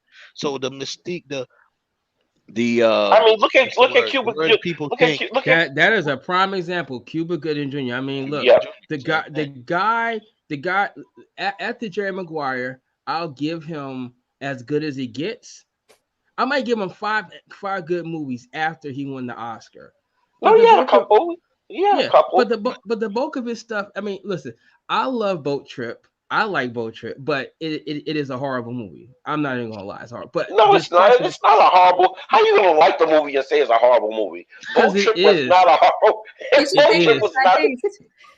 It is. It really is a horrible movie, but I like it because it's campy, it's fun. Maybe just because Rosalind Sanchez is in it, and the whole thing about how she give heads no respect. But that was enough for the price of admission, in my view. But the guy certainly that, and then you didn't see him really get like a real meaty role until The People versus OJ, where you saw, damn, the guy can really because that movie that he played with Helen Mirren, where he was the assassin. That's one of the 5 I'm going to say that he did post Oscar that was good. I'll give him that. That Shadowhunters, as good as it gets. I'll give him definitely American Gangster. You keep saying the movies that he did post Oscar, but I'm going back to what Holly Berry said. The calls didn't come in. It's not that he's just choosing to do bad movies. He's got to work. Maybe he has no option. But to do these movies, he's got to still work, right? So, it's like Samuel L. Jackson. For how many years did all we saw was Samuel L. Jackson's face on the street? Every other snakes on a plane, snakes in a ditch. Samuel L. Jackson was in everything. Snakes in the bathtub. Black Snake Moan. Black Snake Moan. That's a real title. Black Snake Moan with Christina Ricci. Actually, like Samuel L. Jackson was considered one of the hardest working people in Hollywood because he turned nothing down. He did everything because he wanted to keep working. This is what he does. He's an actor. This is what he did for a living. And I can't agree with that. However, what I will say is, and maybe this is because it's Samuel Jackson, I don't know, but at least you can sit to say that the bulk of the stuff that he's done since becoming big, if we go from Pulp Fiction now, man, I hate to say 50% because I'm gonna say that might be accurate. At least 50% of the stuff that he's did where his name is first on the marquee, not where he's a background player, where his name is first on the marquee. Kind of bad where his name was first. Right. The stuff where he was a background player has been far better than when he's first on the marquee. And I mean first, like even despite his fact that his picture is on the poster, but when it says such and such starring, if your name isn't first. So, but in Cuba Gooding case, I think a lot of stuff that he has where his name was first, it just wasn't very good. And I don't know if that's because he just took it because he wanted the payday, because he had to work, or because that was on offer. I can't debate that part because I'm not Cuba Gooding Jr. Right. We'll never know the true answer to that. But my question, but you could look at the results. You can look at now the result part. Oscar winner doesn't necessarily read he was going to end up with great roles. It all depends. That's only why I brought that story up. Because there's a bunch of people fresh off of that movie, and we know that she was supposed to get the spinoff from the James Bond movie. Like she was robbed of that, but she was set up to really get that thing going. But that's what she said. She said the whole thing about everyone thinking that if you win an Oscar, automatically you're going to start becoming this, get these bigger paydays and stuff like that. She's like, the calls never came. She said right there, they never came. I was waiting on them. Why not? Never came. Huh? I don't know. She just said they just did. She don't know why. Well, I'm going to tell you why. I'll tell you why. She was number one in her case, and this is in her case. One, she was a woman, be a black woman, and that's where the buck stops right there. I mean, I think look at Meryl Streep. It's hard to get the extra, the equal pay. Exactly. Like they're already fighting to get those roles. Yeah. So trying to get those leading lady roles. And I'm gonna throw this in there too because she got older. It's still Harry Berry, but she's getting older. Whereas Meryl Streep is just so damn good. Like, look, whatever I put Meryl Streep in, it's gonna be good. But we could point to a bunch of different actresses in Hollywood that have an Oscar in their hand. Hell, I got the TV on right now, and one of them just popping up to my Marissa Tomei. She has an Oscar, but did she ever reach the line of she like we gotta have her in our movie, or was the bulk of the movie she in? Once again, she's a background player. And also the fact that Halloween. The other thing I want to add to what Ralph just said was the Hollywood adage of once a woman hits 35, she's no good to us. And it's like, with the exception of certain actors who have become staples in Hollywood, because of their like the Glenn Closes and again Meryl Streep, Susan Sarandon, with the exception of them, Helen Mirren. And Helen Mirren. Oh, and what's her face? Judy Dench. You know, Judy Dench. there's like a group of 20 of who are your go-to to pick from after over the age of 35 that we're still willing to work with. And if they're in Europe, your age doesn't matter. As long as you can act, we're gonna put you in whatever we can put you in. As long as your face. Well, film something about the royals or about old times, and because you're a British actress, you can slide right in because you got the accent. You can learn the lines. I'm just saying. I'm just being realistic. And you know the history. You know the history. You know that whole deal. That really is the shame part, because I mean I like Halle Berry. I mean she's not the only one. We just talked about she's not a the few only more. one.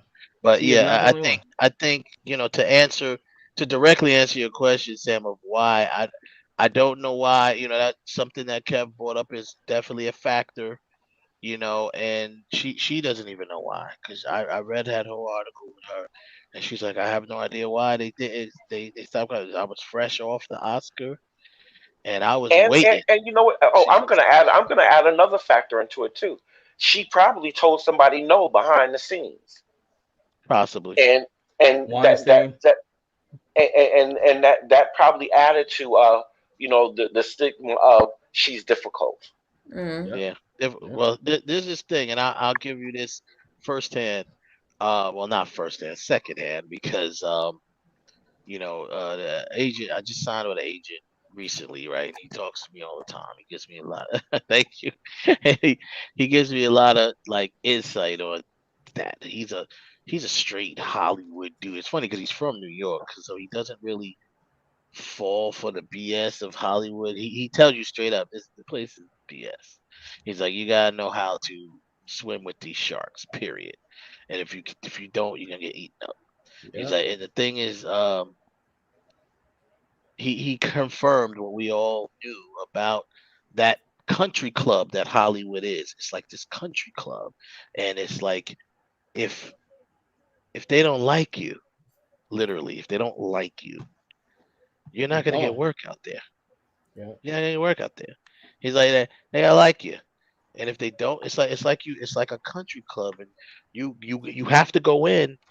Like most country clubs or the big country clubs, you can't just become a member, right? You got to go in with somebody else. You can't just become a member. You got to just go to the biggest country club and be like, "Hey, I like this club. It's cool." All you gotta do it. Tyler Perry did and build your own club. Build your own club, exactly.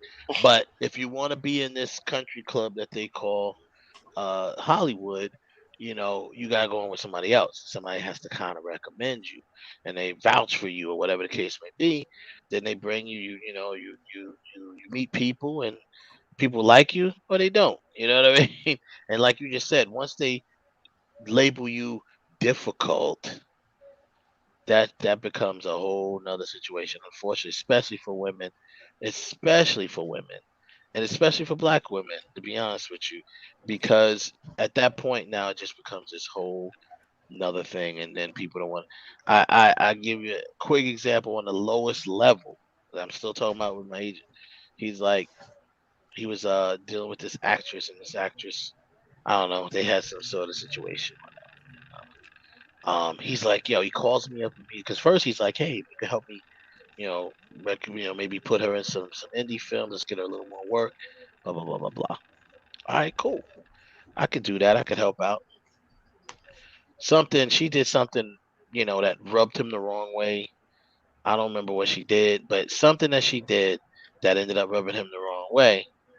And he was like, okay, I don't want to deal with her no more. You know what I mean? He was like, yo, did she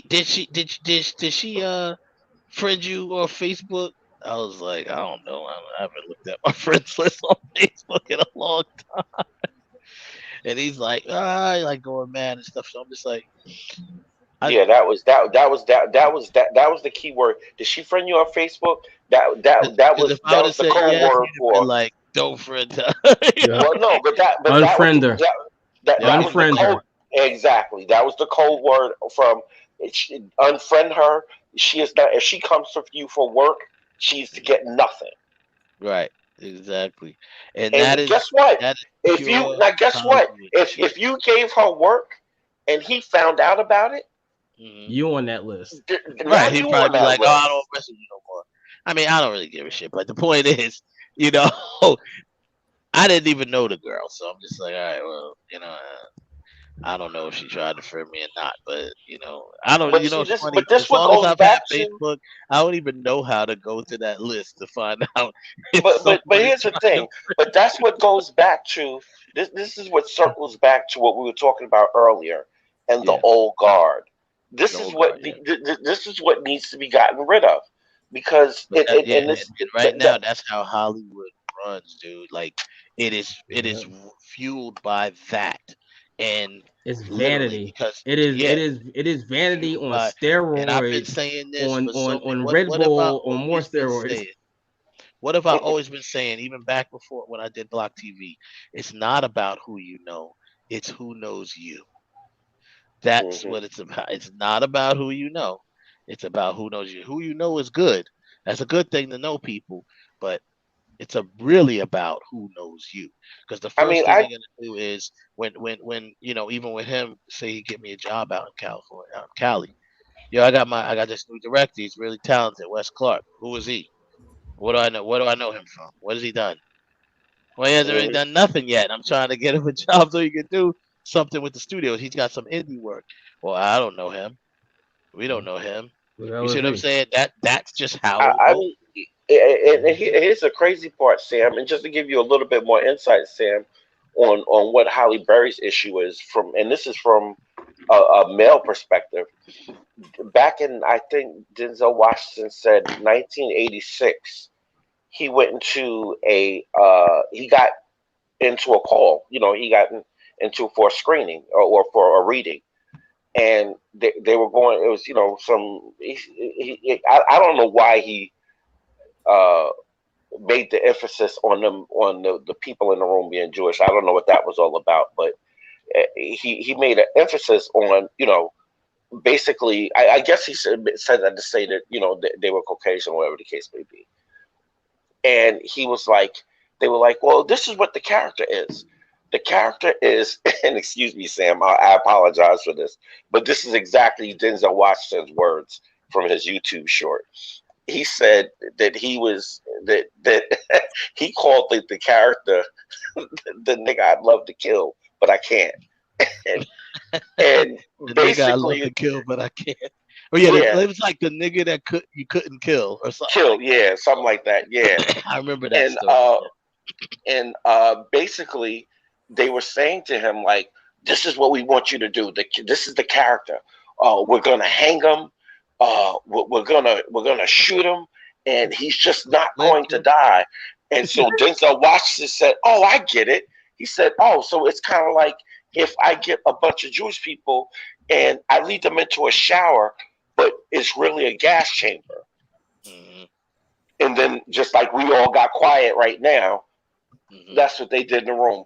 I think that's the same thing that Holly Berry was kind of sort of experiencing to a degree without even stepping into the room. Like, she got her Oscar, but it meant absolutely nothing No, she's because going to be a scapegoat for their elitism and exactly.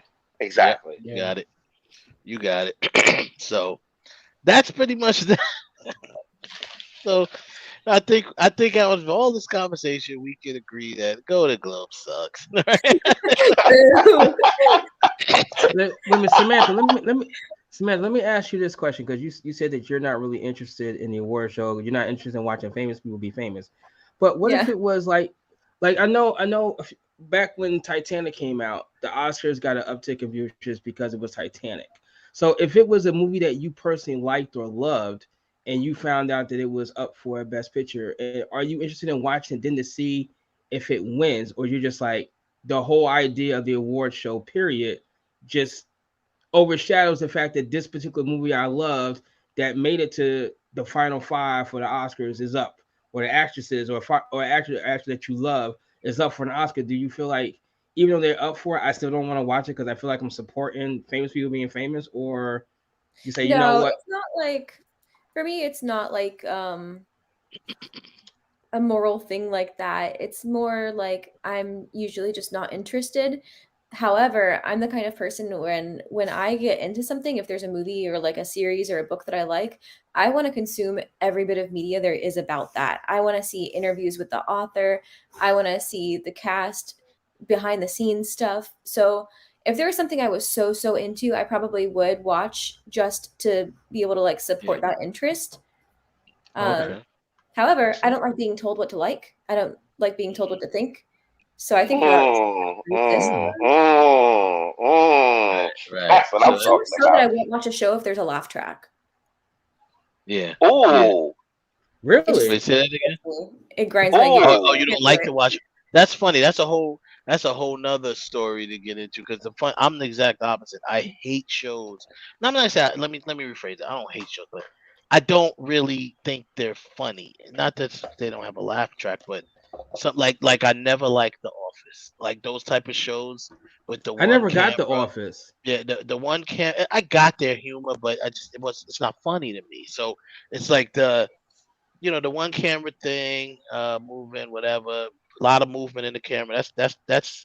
I've been watching it because I've been writing another sitcom, and I'm like, sitcoms has very changed a lot now. So that this is how there's a lot of movement. It's one camera when obviously sitcoms used to be three cameras on a set, whether it's a laugh track or a live audience, whatever. That used to be sitcoms. Now sitcoms is one camera, a lot of movement, hard pans, hard zooms, stuff like that in there to kind of like let you know that takes the place of the laugh track. The hard zoom in on the It does. person's You're right. face, that lets you know there's the joke, there's the punchline. You know That's what I'm why saying? you're Or the director, because you get that. I've never had that thought before. that's what it is. I love though. The Office. But that's why I literally sat down here. A lot of my friends watch it. I sat down and watched The Office, and I watched the new one that's out, not that the Abbott Elementary, because it's the same style and all that. And I was just watching them, and I'm literally watching them like this, like I'm not laughing at all, but I'm interested. I'm just interested in watching it, and I'm just looking at literally the camera movements in the shots, and I'm like, why do they do that? What is this? And it just pans over to that person, and they're like, "Ugh," they make this silly face, and you're like, that's funny. Like to me, I'm just like, that's not funny. But I get it. This is the laugh track, so to speak. This is to let you know there's the joke. But Laugh time. It's funny when Sam said laugh track. Do you know the first thing that popped up in my mind was Scooby Doo, the old Scooby Doo cartoon. The old Scooby, yeah, because the old Scooby Doo cartoons, they did have laugh They track. do, yeah. They had laugh The tracks. Flintstones had a laugh track, right? Flintstones. Yeah, the Flintstones too. Yeah, the Flintstones had one too. But Scooby Doo was the first thing that came to my mind when she said that. I was like laugh track. I was like Scooby Doo. You know what though? I didn't always feel that way. I was like huge on sitcoms growing up, and I didn't have this thought until I was probably like 16, and I was watching my little sisters watch the Disney Channel, and they're like the sweetest kids. Like they're not mean to other kids. Like they're very, very good, like very considerate, very like emotionally intelligent children. Like they're not little assholes. And the show, like it was these friends on the show, and they're supposedly best friends, spend all their time together, and they're ragging on each other completely, just like insult after insult. And then the laugh track would play, and then my sisters laughed. And it like broke my heart. I was like, that's not funny. And you don't act like that. And there's no way you actually think that's funny. You're laughing because it tells you to laugh. So that's kind of where it got me. And well, I can understand that, because that's also, man, Sam, I'm gonna apologize to you for not inviting you on this one show that we did when we did the show that Kev almost Mally's making lost. a guest appearance. Making isn't that our star? Yes, it is. Is that the one that was in our? Yeah, Mally's in Groupie. Catch on Tubi. Catch her when it comes on Tubi. She's about to have her debut to the world. But we had did a show since you mentioned that, it reminded me. We did this show about child actors and some of the things that they went through, like with the specifically focusing on when Jeanette McCurdy had put her book out about the things she went through with Nickelodeon, and Dan Schneider, the perv. Yeah, I'm signing off now. I'll come back when this is done. Yo, Kev lost it. It was because it was myself, my brother. We had a lot of, we were dropping bombs, man, about a lot of stuff that went on that we read from people. The whole show was really about how child actors, the sexualization of them from Hollywood, and it's been going on since the 30s. Shirley Temple. Shirley Temple. With Shirley Temple. They started all the way back with Shirley Temple. How they was, sexualizing her as a young girl, little baby. You know what I'm saying? Young girl. She was like, what, 5, 6 years old? She was young. Yeah. The first movie that she was ever in was a movie called Baby Burlesque. That was the name of the movie. It's called Baby Burlesque. And they're like her and little boys, stuff like that. And they're like, they're all dressed like, supposedly like burlesque people or whatever, or hookers. And I mean, it's despicable. Like, you think about, like, this movie got greenlit, like this movie was put out. That and her parents, like, yeah, and that's what we talked about. The parents that sold their kids to the industry, basically. Shirley Temple sold your mother. What's the oldest job in the world? Huh? I said, what's the oldest job in the world? Well, I'm going to hope that it didn't go that far, but I'm going to hope. Idea, it's selling sex. It was really bad. So then we fast forward to Dan Schneider, who obviously had most of the hit shows on Nickelodeon, the big hit shows, and including the one, iCarly and all that other stuff. And he was just really, he is. And I played this sound bite. I'm gonna send it to you so you can see it. I'm gonna send you the show too that we did. But this sound bite that I played, okay, so at the end of every show, right? You have, and a lot of shows do it. They'll show, like, at the very end of the credits, they'll show like their brand, like of the brand of who the production company and stuff like that. Sometimes they'll even have a sound. They'll even have a sound bite, right? At the end of every show, Bad Hat Harry. Huh? Bad Hat Harry. Yeah, stuff like that. Exactly. The Wayans brothers did it. A lot of people did it at the end, very end of the credits. He did it too. At his show, specifically the show Victorious, he would take a sound bite from a moment in the show, and just a piece of it, and play it back, right? But every time he took that little piece of the sound, it was a small piece of whatever they said in the scene, but it all had a sexual undertone to it. For example, right? There's this one episode where they're all I don't know, it's like they got locked in this place and they didn't have no water, and it was extra hot, and they were all like, oh, like half dying and stuff. And I remember watching that episode as a kid, actually. Right. And one girl, the sister, whatever, she had like a bottle of water, but she was hiding it because everybody would have attacked her to try to get the water. And she like took a quick sip and was like, and then the girl's like, do you got water? You got water? And she's like, no. And she's like, no, I heard you swallow. Right? So what does he do? He takes that one piece where she says, I heard you swallow. And that's what he plays back at the end of the thing. And there's this video that basically someone compiled all of them together, and you go back. So now, and you hear the sickness behind. Yes, you hear the sickness behind this dude, and it's just like, yo, I played that soundbite. I was like, I'm playing it. Everyone, trigger warning, blah blah blah, because this is just how he took something. Now, like I said, I just told you the scene. The scene itself, the way it was written. Sam. You know what, Sam? Sorry, right. Wes. I don't mean to cut you off, Sam. If you don't want to ruin your childhood memories of these shows, do not listen to that clip. Do not even venture into the territory. It's fine. Victorious has a laugh track. It's already ruined. Yeah, I know, it's already ruined. It had a laugh track.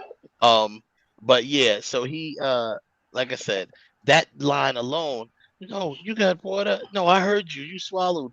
It was innocent the way it Mhm. originally came up, the way it was originally delivered.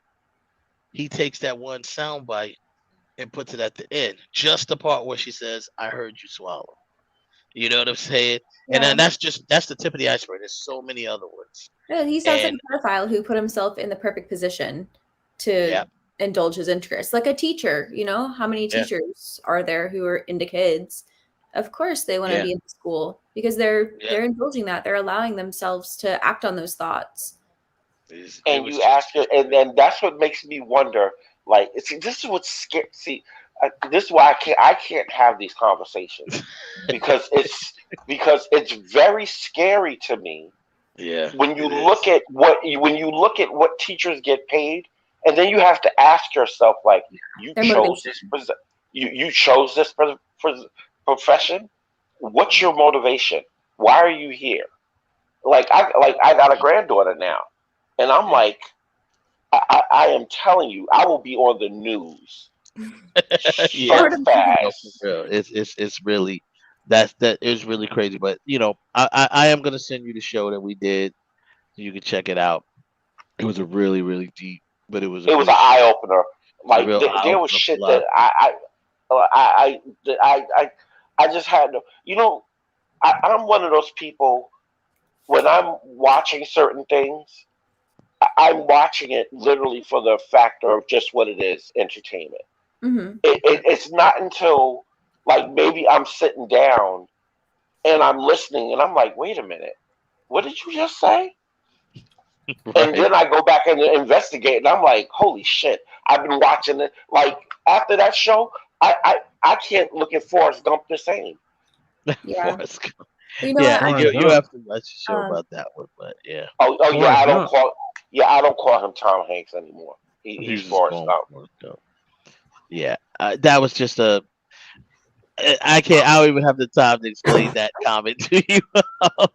yeah, don't But worry you about that. watch the show and you understand what he means by that. But anyway, bringing that whole thing up, the whole point was just like that was a crazy thing. But I just wanted to bring that up to you because I really would have been good to have you on that show too to get your insight on it. But Which and I just want because to that was add one shows, more foot, you remember watching those shows, like you said, Yeah. so And I that's and mean, I what I just just want to have to add watch. like Nickelodeon and Disney Channel too, and Dan Yeah, Schneider had a lot to do with it.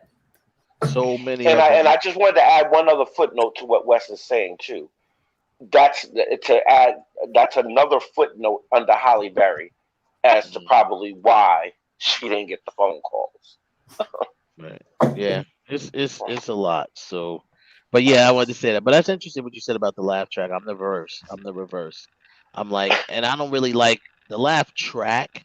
To me, is definitely not authentic. I've always liked the old school live audience. Even though they do Doing tell them when to laugh, it's still like they human. tell them, but it's at least they're these people are performing live and they perform live, but they tape the show and then edit it. But the point is, it just had a better feel to it to me. Like it was like more authentic because they get a chance to interact with the crowd and even in between takes they're interacting and the crowd is there, and you get to see the bloopers, like live action when they mess it up. You get to see all that.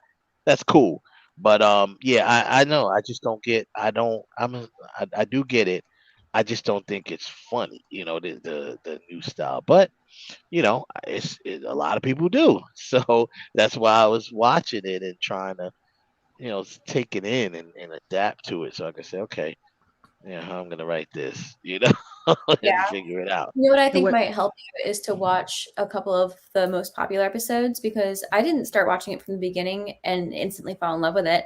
I saw like a 3-minute clip of like a really chaotic scene and I thought that was funny. And I was like, I Right. want to know how this happened. So I watched that episode and I was like, all right, I'm in. Took you back. Yeah, yeah, I'll send you that exactly. episode number and you can see if you like it. It's very Yeah, like Simi, I mean, I'll take a look because I'm watching it now more so for research, but yeah, I would definitely take a look at them and check them out, and just try to submit certain things. I don't know. I'm not a big comedy guy anyway, and there's certain types of comedy that I'm drawn to. I did like the classic sitcom comedies, which is really like not really real. You know what I mean? It's just like whatever. But to me, it was more like okay, cool. But then other than that, I did like Seinfeld. I did like Seinfeld. I thought that was cool. I thought it was an interesting thing, a whole show about nothing. Like I thought that was interesting. Just the show. What's the show about? About nothing. What do you mean it's about nothing? It's about nothing. Like they're doing nothing. They're just doing shit. So I thought that was cool. But I sat through a few episodes of The Office, just kind of like watching it. Then I was watching that Abbott Elementary, and then Parks and Recreation, and all these different ones that are like the same style of, and I do laugh at Modern Family. I laugh at Modern Family, and that has the same style, the zooms, the talk to the camera, confession, and this that. It felt like a reality show, like and I'm just like, all right, it's funny, but a lot of stuff to me, uh, I hate to I forget his name, but Al Bundy, he's funny. The cowboy Al Bundy. What's his name? Ed O'Neill. Ed Is that his name? O'Neill. Ed O'Neill. Ed O'Neill is hilarious, regardless of what.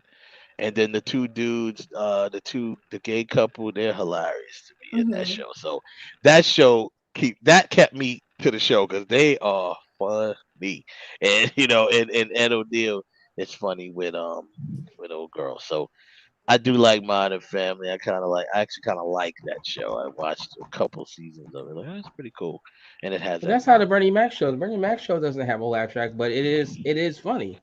It's just it was funny. it's Yeah, I very guess funny. so. Yeah, I didn't get into that because of that. I didn't get into the Bernie Mac show, and I love Bernie Mac. I It thought took he me was it took me a minute to hilarious. get in. Actually, the only reason I got in the Bernie Mac show is because like after the show came on, when I used to go to work, the guys that talk about, and one of the guys he'd be like, "America, did you see the Bernie Mac show last night? Let me tell you America. something." And I was like, "What the hell?" So it made me start watching it because of him. But I Right. find the I Bernie think Mac because of show Bernie funny. Mac's personality, he makes you laugh It anyway. gets it He's just over. funny. The way he puts his thing over, and then how he is. But the whole non-laugh stuff, that's so funny that you put that up, Sam. Because I'm just like, yeah, I'm like opposite of. It's I what it mean, is. I don't need to be told when to laugh, but at the same time, I don't know, it just felt weird to me. I'm just like, I don't know. Yeah. I have Some a follow-up question for you actually, because when you were yeah. talking about like how the zooms act as or function as the laugh track, it made me think, as a director, are you always analyzing your entertainment, or do you ever sit back and enjoy something without thinking about how it's made? Do you ever like let yourself be the audience? That's a great question. I'm gonna I tell you the answer usually to that question. It's no. He always shut is up. it. Listen, I'm gonna tell you why. I'm gonna tell you why. Right? I have a cousin. I have a cousin that's a professional chef. Right? Anytime we go out to eat anywhere, Oh, he's I like the don't most care. annoying person at the No, table. no, no, no, no. But when we're eating, he sits there. And he'll tell you, "Oh man, this gravy wasn't made with flour. It's made with cornstarch." He analyzes the entire meal, whether it's good or bad. But he sits there and he analyzes the entire meal so that you understand how it was actually made. How Nah, they cheated, how they didn't use this spice, they used this spice to try to. like, He that's like funny. so I'm And looking. and That would If be that's a annoying to and chef. me though. That would be and that's annoying. weird because gravy made with cornstarch to me is better than flour. But Yeah, it anyway, is. It it is. is. But But he'll sit there and tell let me you. answer the question. No, I want to know more about gravy. Forget you. You want to hear more about gravy? How it's made. Yeah, that's funny because yeah, that would be annoying to me. But I know a couple. I know a chef, and she's not like that. She doesn't do that. If anything, she'll try to learn how to make it if she hasn't made it before. She'll Oh, try he'll to, say that oh too. He said, bro. Listen, I can make this. I can make it better at home. I can make this. We don't need to yeah, go out to eat it because I can make it better at home. right. Don't worry. And you sitting But there like, Chef, I just wanted the cheesy biscuits, man. That's all I wanted was the cheesy that's biscuits. all I want. Can I I have don't my need all cheesy that. biscuits? That's annoying. That's That would like you took a annoy me. professional chef to Red Lobster and expected him to not Yeah, complain. I know. Oh, But see, thank God he's never done that. oh, When we're thank out to God. dinner somewhere and he doesn't like the meal and he like go get the chef, go get the chef. And he'll sit. Thank God he's never done that, because then I would never go out to eat with him. I'd never go out to eat with him either. I'd be like, bro, that's it. We're done. We're not eating up together no more. Nah. But I think, to answer your question, Seb, I do. When it comes to films, the first time I watch it for entertainment. That's why I always watch films more than once, because I watch it the very first time. When I went to see Black Panther: Wakanda Forever, I watched it for the first time, and I just was entertained. I just watched for entertainment. And then I'll watch it again for education. Those are the two reasons why I always watch a film at least twice. 2-3 times, if possible. Education, and kind of like an analyzation, and just try to analyze it maybe the third time. So that's it. But I do enjoy it at least the first time around. Sam, I have to. I'll kind of sort of agree with that. And the only reason why I'll kind of sort of agree with his statement is because this is the man who told me, when I go to the movies, I just go for the experience. Yeah. Let me put context to that, Sam, because you got them, they coming at me for you not getting any context. We use the context to that. I always come at Kev because he's a true movie lover of the experience, because he always, the reason why I know that is because when he tells you about it, he tells you about the experience. He says, you got to see that in IMAX, or he'll say, you got to see that. He said that to you when you first came on the show. He was like, I realized. He was like, you didn't get a chance to experience this in the theater. I thought about that, and I was like, I don't want to pay for that. I'll watch it at home. Exactly. So that's how he that's his tell right there. He already tells. But you know what? But sometimes, guy. But wait, let me finish my thought. Go ahead. So because of that, I say to him, Kev, I need you to watch this movie again at home, because he'll say this movie was great, and I'm like, you may have had a great time seeing this movie. That didn't make it great. I need you to watch this movie at home by yourself. Like boat trip. Like boat trip. But Sam, here's the sad part about that. The sad part about that is I can watch a movie at home and it'll be even more enjoyable. I am like SpongeBob when it comes to movies. There are some movies that I will say that are just trash, that I did not enjoy. Like some movies are so bad that they're good. I'm sorry. Sometimes he's not talking about those. He's talking about movies that are like presenting themselves as good. He's not talking about schlock. He's talking about like truly shitty movies. Yeah. There are some movies that just do not deserve to be seen. Ever. Green Lantern. Green Lantern. I don't understand why. No. Green Lantern was okay. The one that was worse was Assassin's Creed. I don't know what that's one of the few times where I actually got up and walked out of a movie theater. Like I got a better one. Eeks, what's that? Eeks versus Server with Antonio Banderas. It was Spy versus Spy. X versus Sever. Thank you. Yeah. Oh my God, that was so horrible. I was like, really? Really? And these are all movies made from video games. They should have known. If you watch the history of movies that are made from video games, they don't usually do too well, except for Resident Evil. Resident Evil did well. You could probably name them. Tomb Raider. Mortal Kombat was trash. Mortal Kombat. The first one, the original, not that remake. I love the original one. But anyway, they did like a double drag. All of these garbage. Most of these movies made from video games are just terrible. Where people don't learn from their past.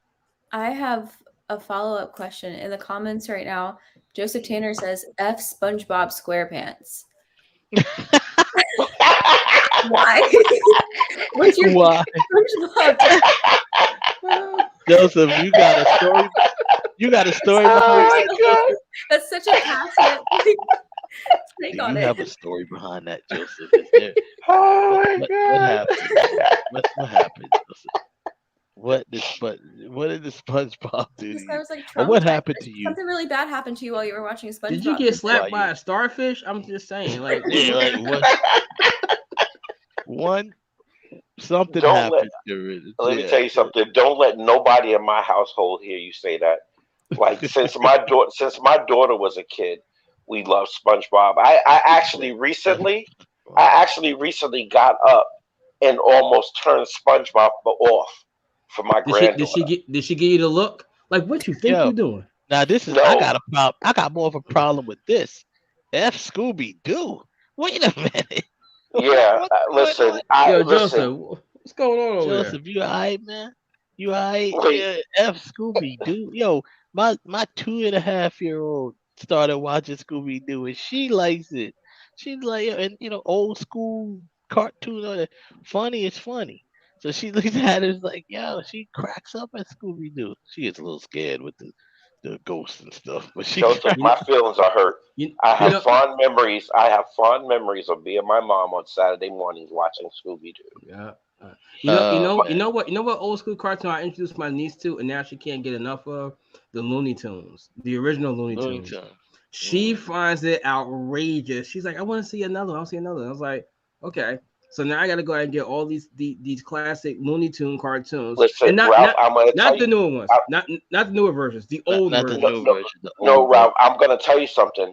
If you get your hands on those, get them, keep them, and preserve them, because Yeah. those movies, those cartoons now are becoming very few and far between to be found, because they are slowly erasing those and changing the content of how those, and they're re-showing them on TV.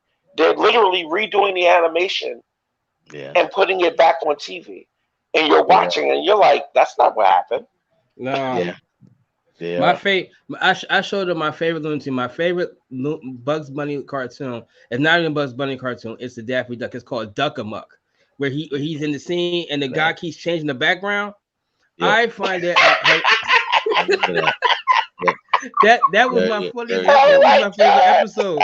That's my favorite episode. I don't even get me started. I could go on for years and years with that stuff, but anyway, what was your cartoons growing up, Sam? We old folks, so Yeah. what was your cartoons growing up? She's like, you guys are old. Like, yeah, we are. That's not what I was saying yeah to. Don't brag on me like that. I'm just trying to answer the question. Me. I watched, so Looney Tunes was like always on reruns when I was growing up. Yeah. So I watched Looney Tunes and Tom and Jerry a lot. Yeah. I basically whatever my dad would tolerate. And then once he stopped like supervising the TV time, SpongeBob came out when I was, what was it, 1999 SpongeBob started? Or like 2000. It was like I was like maybe 5 or so. I was born in 1996. So SpongeBob was big. Courage the Cowardly Dog. I watched a lot of Rocket Power. I loved Rocket Power. I loved the Wild Thornberries.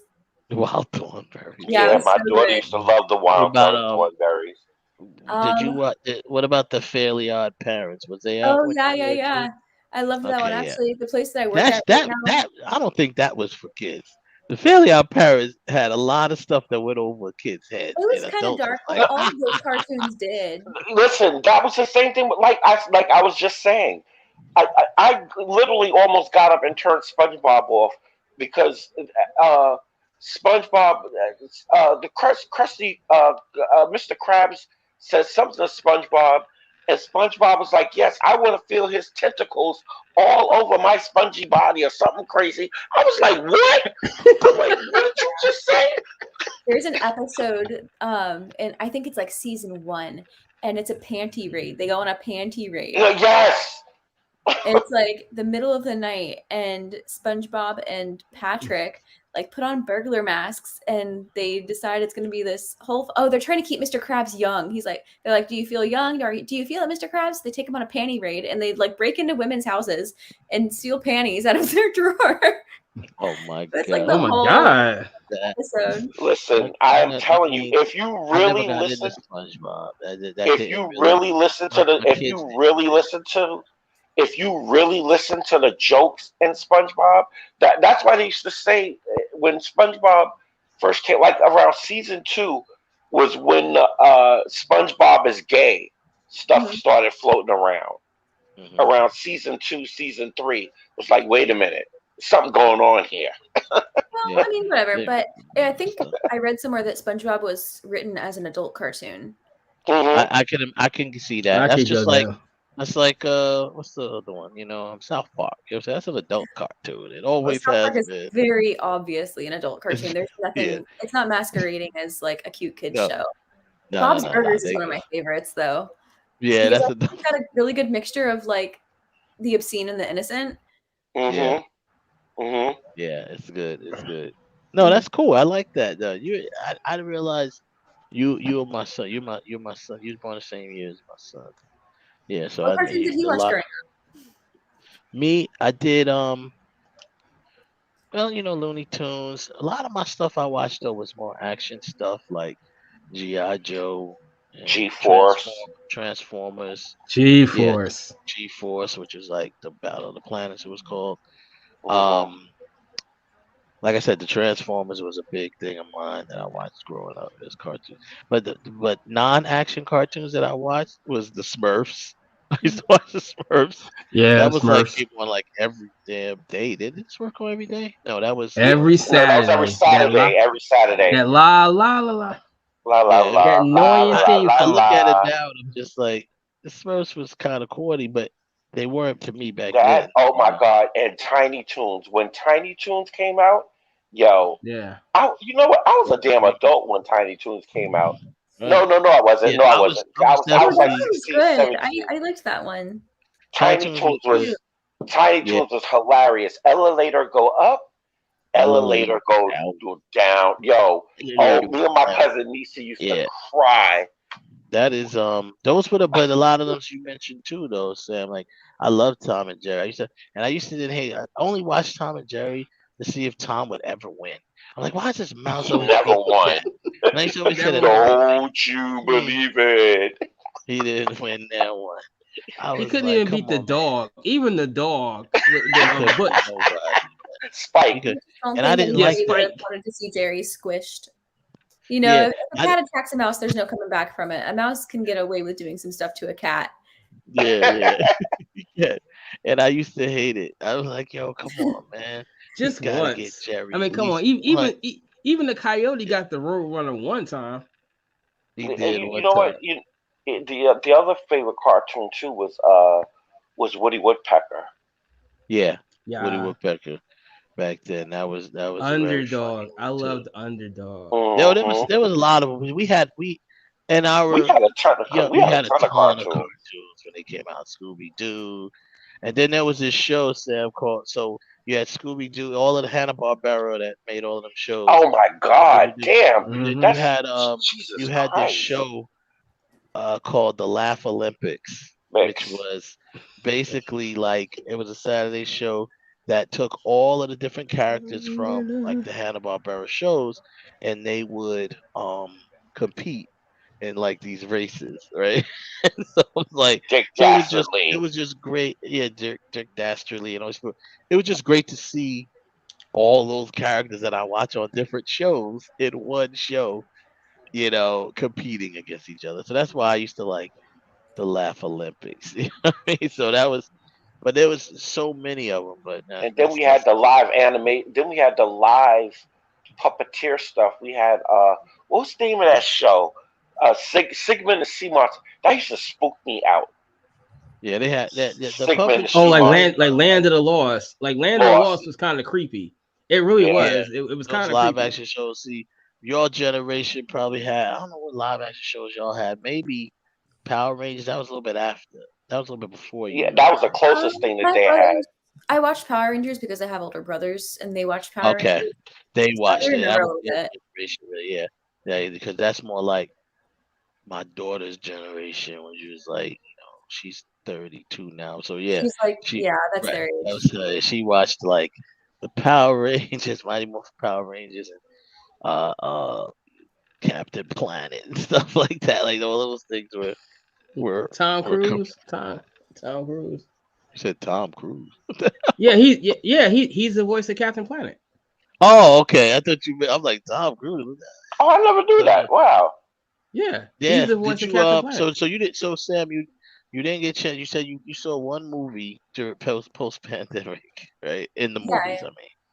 It was the Nicolas Cage. That's how we started talking about that. Yeah, that's right. Nicolas Cage about Nicolas Cage. That's great. And the I'm gonna movie check was that one actually out. good. It was actually good. Was it really good? Yeah, Kev, yeah. or was it just No, It was actually it was actually good. I mean, the way the whole like even the whole premise of Nicolas Cage just playing himself, like it was just. What's the Was, name of the movie though, Sam? Kev, or one of y'all? What's the name of the movie? I don't remember because I don't remember it either. I think it's the Nicolas Ridiculous Cage Life. movie about Nicolas Cage. Yeah, I think it's called the Unbearable Life of Nicolas Cage or No, some something crazy like that. crap. It is some crazy thing. I The unbearable weight of massive talent. Yeah. Oh, that's what it is. Yeah, the unbearable weight and massive talent of but it is so funny. it is those two together. Like I want to see. I would love to see another movie with them two together. It's really hysterical. It's like think about if Nicolas Cage's therapist wrote a tell-all. Oh my God! That's exactly what it is. That's the sequel. Yeah. That's the sequel we need. We need like being John inside John Malkovich is. Being John inside being Nicolas Cage. We need that. We need that movie. You know what? I would tell you if there's ever another one of these movies, it's going to be one about John. John Travolta is going to be the one that's going to be the next one. It's either going to be him or David Hasselhoff. Oh man! If they ever do another one, if they ever do another one, it's going to be about one of those two. Yeah. So I'll say this. You know what? I take it back. No, it's not going to be. You know who it's going to be? It's going to be Dwayne Johnson inside The Rock. That would be good. Yeah. Well, he got a show. He got that show now about the young version of. Is that show good? When I was sitting waiting for my food today, I was watching one of the actors that's playing him as the wrestler, and it seemed like it was pretty it was pretty good. But speaking of The Rock, the new movie is finally not new no more, but Black Adam is now available on streaming. If you haven't seen it, check it out. If you have HBO Max, it'll probably be on like on the 16th or whatever the case may be. And you can check it out. Go support Black Adam, man. Yeah, it's good film. It's a good film. Sam, I'm gonna, before I let you go or whatever, not that I'm kicking you out or anything, but no. I'll just say I want you to what are you looking forward to on the movie side of things? Are you I know you like movies, but like what are you looking forward to anything? Do you want to see Avatar? Like what are you looking forward to that may be coming out? I probably will see Avatar just because I liked the first one a lot. So, curious to see what else they can give. There's one coming up that I did want to see, but it's just like the idea of it is escaping me now. Sorry, I can't remember which one it is. Let me go upcoming movies. Go to somebody else and come back to me. I am actually. I'm going to stay on you. Okay. What is it about Fern Gully that you like? Fern Gully. I don't know what Fern Gully is. You don't know what Fern Gully is? He's talking about Avatar. That's the animated version of Avatar. That's where the idea comes from. Yeah. I think I just liked the idea of like this alien planet. I didn't like the whole combat part of it, but I liked the scenery. I liked the visuals. That's what I think of when I think about Avatar and think about enjoying the movie. I think about like the colors. Oh, I mean, I'm sure it was beautifully done. Anyone who's ever watched this show before know that I just was never a fan of that movie. It was great. Obviously, it looked great. It was groundbreaking for its time with the at its time with the technology for it. I just never was really into it. You know, it was kind of like a so Fern Gully's an old animated movie, and it's kind of like that story mixed with Pocahontas. That's pretty much the same story of Avatar, and that's why I didn't like it. A couple other reasons. It was kind of boring to me, but people love that movie. Do you think this one's gonna do well in the theaters? I think so because Disney's done a really good job of promoting Avatar in the meantime. And I think Yeah. there's just so much invested in it that people will go see, even if it doesn't like maintain its momentum. I think there will be enough of an initial like surge of ticket sales to call it Yeah, success. because success. That's fair to say. Have you ever been to the No, Pandora? I've You never not. been to No, that was Disney. good. I live Now in that I you're enjoyed. watching. I live in Orlando, but I don't really go to Disney because it's like a shit show.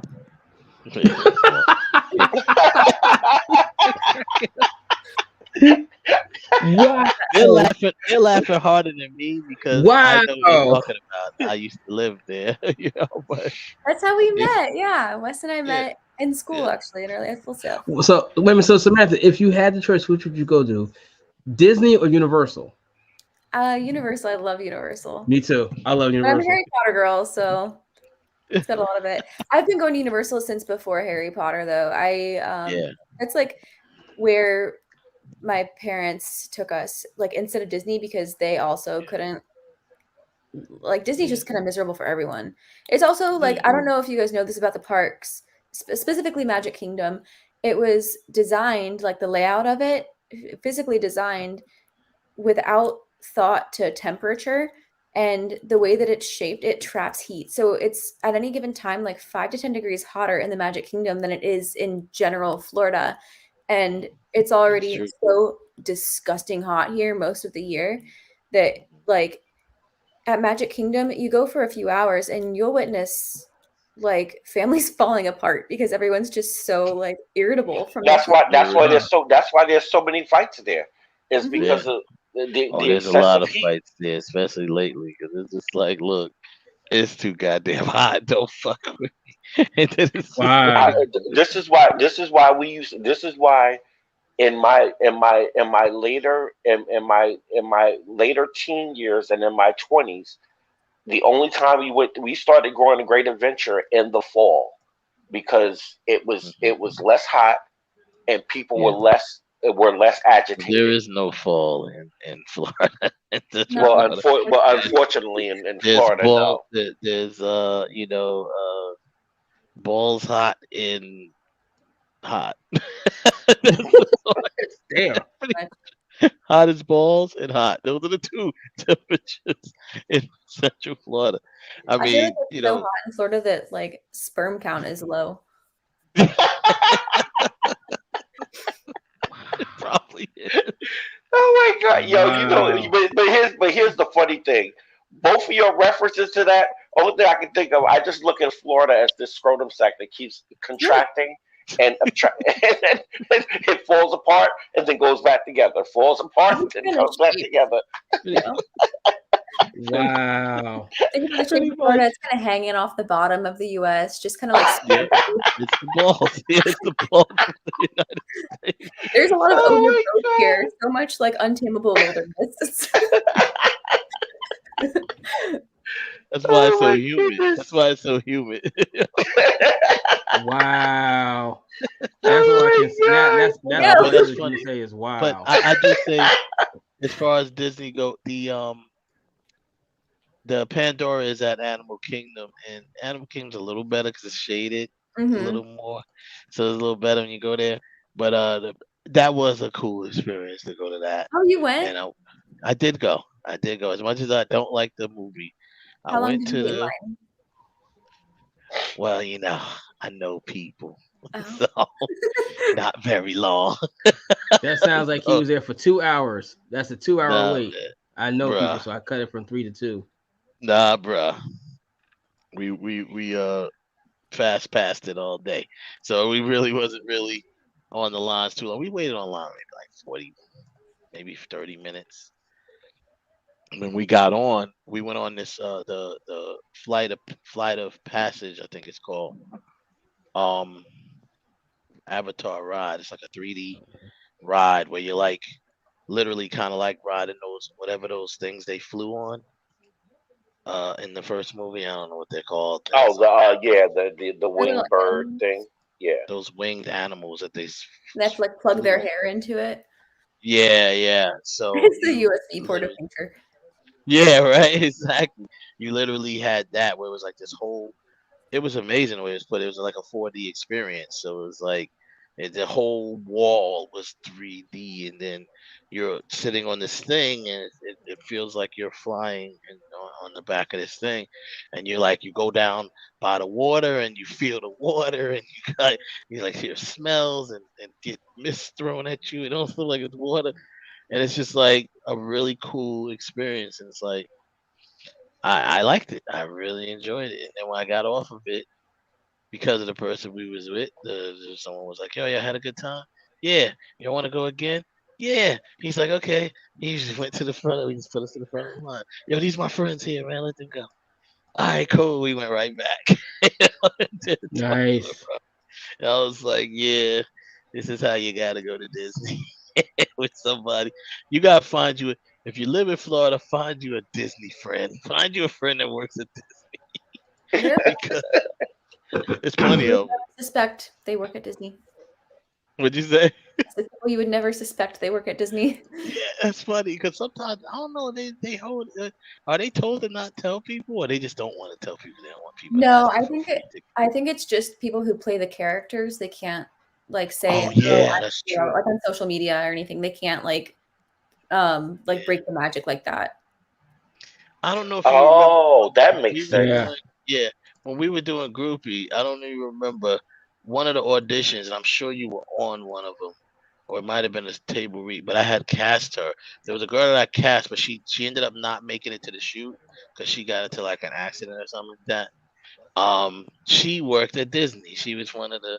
She couldn't tell me what, but she was one of the. She said I just played one of the characters. She was one of the princesses. I don't think I was for that one. Must have been before I came on. Yeah, because I was redhead too, so I'm like guessing all the redheads. I'm like, so what are you gonna be? Like, who are you? This person? She's like, I can't tell you. She's like, just because I'm a redhead doesn't mean I'm gonna play a redhead princess. Right? They all have to wear wigs. Even like my hair's red. If I were to like play Ariel, I would still be wearing Ariel's wig because they need consistency across the board. Even for the Disney princesses for the auditions, they say like you have to have certain facial features, like. They aim for people who look more or less the same from the front and the side, so that in any picture you can't like look at your pictures from Disney in 2015 and Disney in 2020 and be like, oh, that Cinderella's different. Are you That's serious? really interesting that they put that much thought into it. That's interesting. I got a question. What? Let's say you do work at Disney.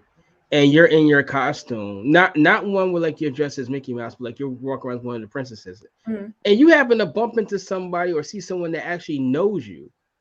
Do you? I guess and I guess so much that they actually acknowledge that, hey, this is Samantha and she's dressed as Ariel. They have to say, no, I'm not Samantha, I'm Cinderella. Like they have to stay in character. They're not even allowed to talk about like shows outside of the Disney universe. Like if somebody asks them about Scooby-Doo, they're like, oh, I don't know Scooby-Doo. Who is he? I don't know who that is. Who is that? That's not Disney. Yeah, but you know what else, Ralph? They are actually escorted and stuff. Like they got little, like when they bring them out now, they're like they're escorted and in and out of wherever they're supposed to do this. So sometimes it's easy for them to get in without people seeing them and get out without people seeing them. You know, like while they're at their spot where they're supposed to be doing their pictures and stuff like that. But I suppose there could be a possibility where you're walking and someone say, "Hey, that's Sam. I didn't know you were." I'm saying Ariel. No, I'm saying like so you're just Ariel. Do you like give me a look she's like no, saying, you would have no, it makes sense. No, you would have to you're in character. So you'd be like, who is that? Who is Samantha? I don't know who that is.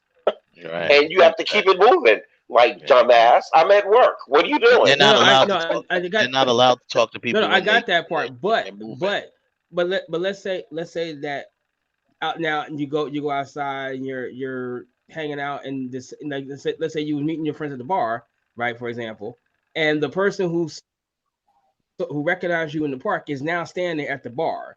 Do you acknowledge that really was me, and I just couldn't say nothing, or do you say? Oh, you mean like, after you just gotta keep, she's out of character? Yeah, after she's out of character, you say, yeah, that was me, but I can't. But because now you can't sit and say that because they figured that out. You didn't tell them. They figured it out. Deny. Deny. If the I gloves don't know if you fit, noticed, Sam. They may put that in the contract. I'm sure, probably. Where you know. I mean, You if that can't girl really. couldn't tell you who she plays, then yeah, probably. Yeah, she didn't tell me, and I was casting her in a show, and she was like, yeah, she's like, because I was asking about her schedule, and she was like, yeah, I'm pretty flexible except for this day, and she just said she worked at Disney. And I'm like, oh, well, I'm like, are you acting there? Like, whatever. She's like, yeah, like she was very kind of like standoffish with it, but it was funny though. It would be, but that is kind of funny because you don't know if, is it the Disney assassins are out testing you to see if you're gonna break? You know what I'm saying? But she was cool. She told me that she said, all I can tell you is I'm one of the characters. And I'm like, a princess, maybe? I'm like digging and then a dwarf comes from behind the bush and shoots him with right in the neck. Dwarf come in. So anyway, but I would have been like, well, can you get me tickets or a pass? But that's probably passes. Disney employees, they can take friends with them for free, but they have to be with you on the day. You have to go. They gotta be with you. That's how it works. Yeah, it's no like giving you tickets. They gotta come with you, and that's cool if you cool with them. I mean, my friends that took me there. We hung out the whole time. That's the thing. But you could take, depending on who you are or where you work, you could take up to a few people. And bring them in there. Oh, so it's awkward if you got a fake friendship. You're like, yeah, you can just go get us some soda. What'd you say, Sam? Oh, I said even people who work in like the restaurants, like at Disney Springs, or it used to be called Downtown Disney. It's just like a shopping area outside of the parks, but they get tickets. They get the same privileges. They get the same privilege. That's the one thing. The Disney, from what I heard, don't really pay well, but they give you good perks to bring people to the park. I guess depending on who you are, they may pay. Yeah, I wouldn't know much about that. I do know that their college program, as popular as it is, it's totally like exploitative labor. Like they totally take advantage of the college students. Yeah. They work crazy hours. They aren't very flexible with their schedules. They just treat them poorly. Wow. But their dream, they've dreamed their entire lives of going and working at Disney World. So it's this huge, enchanted, idealized situation in their mind. And then they get there and they're like, oh shit, this is a job.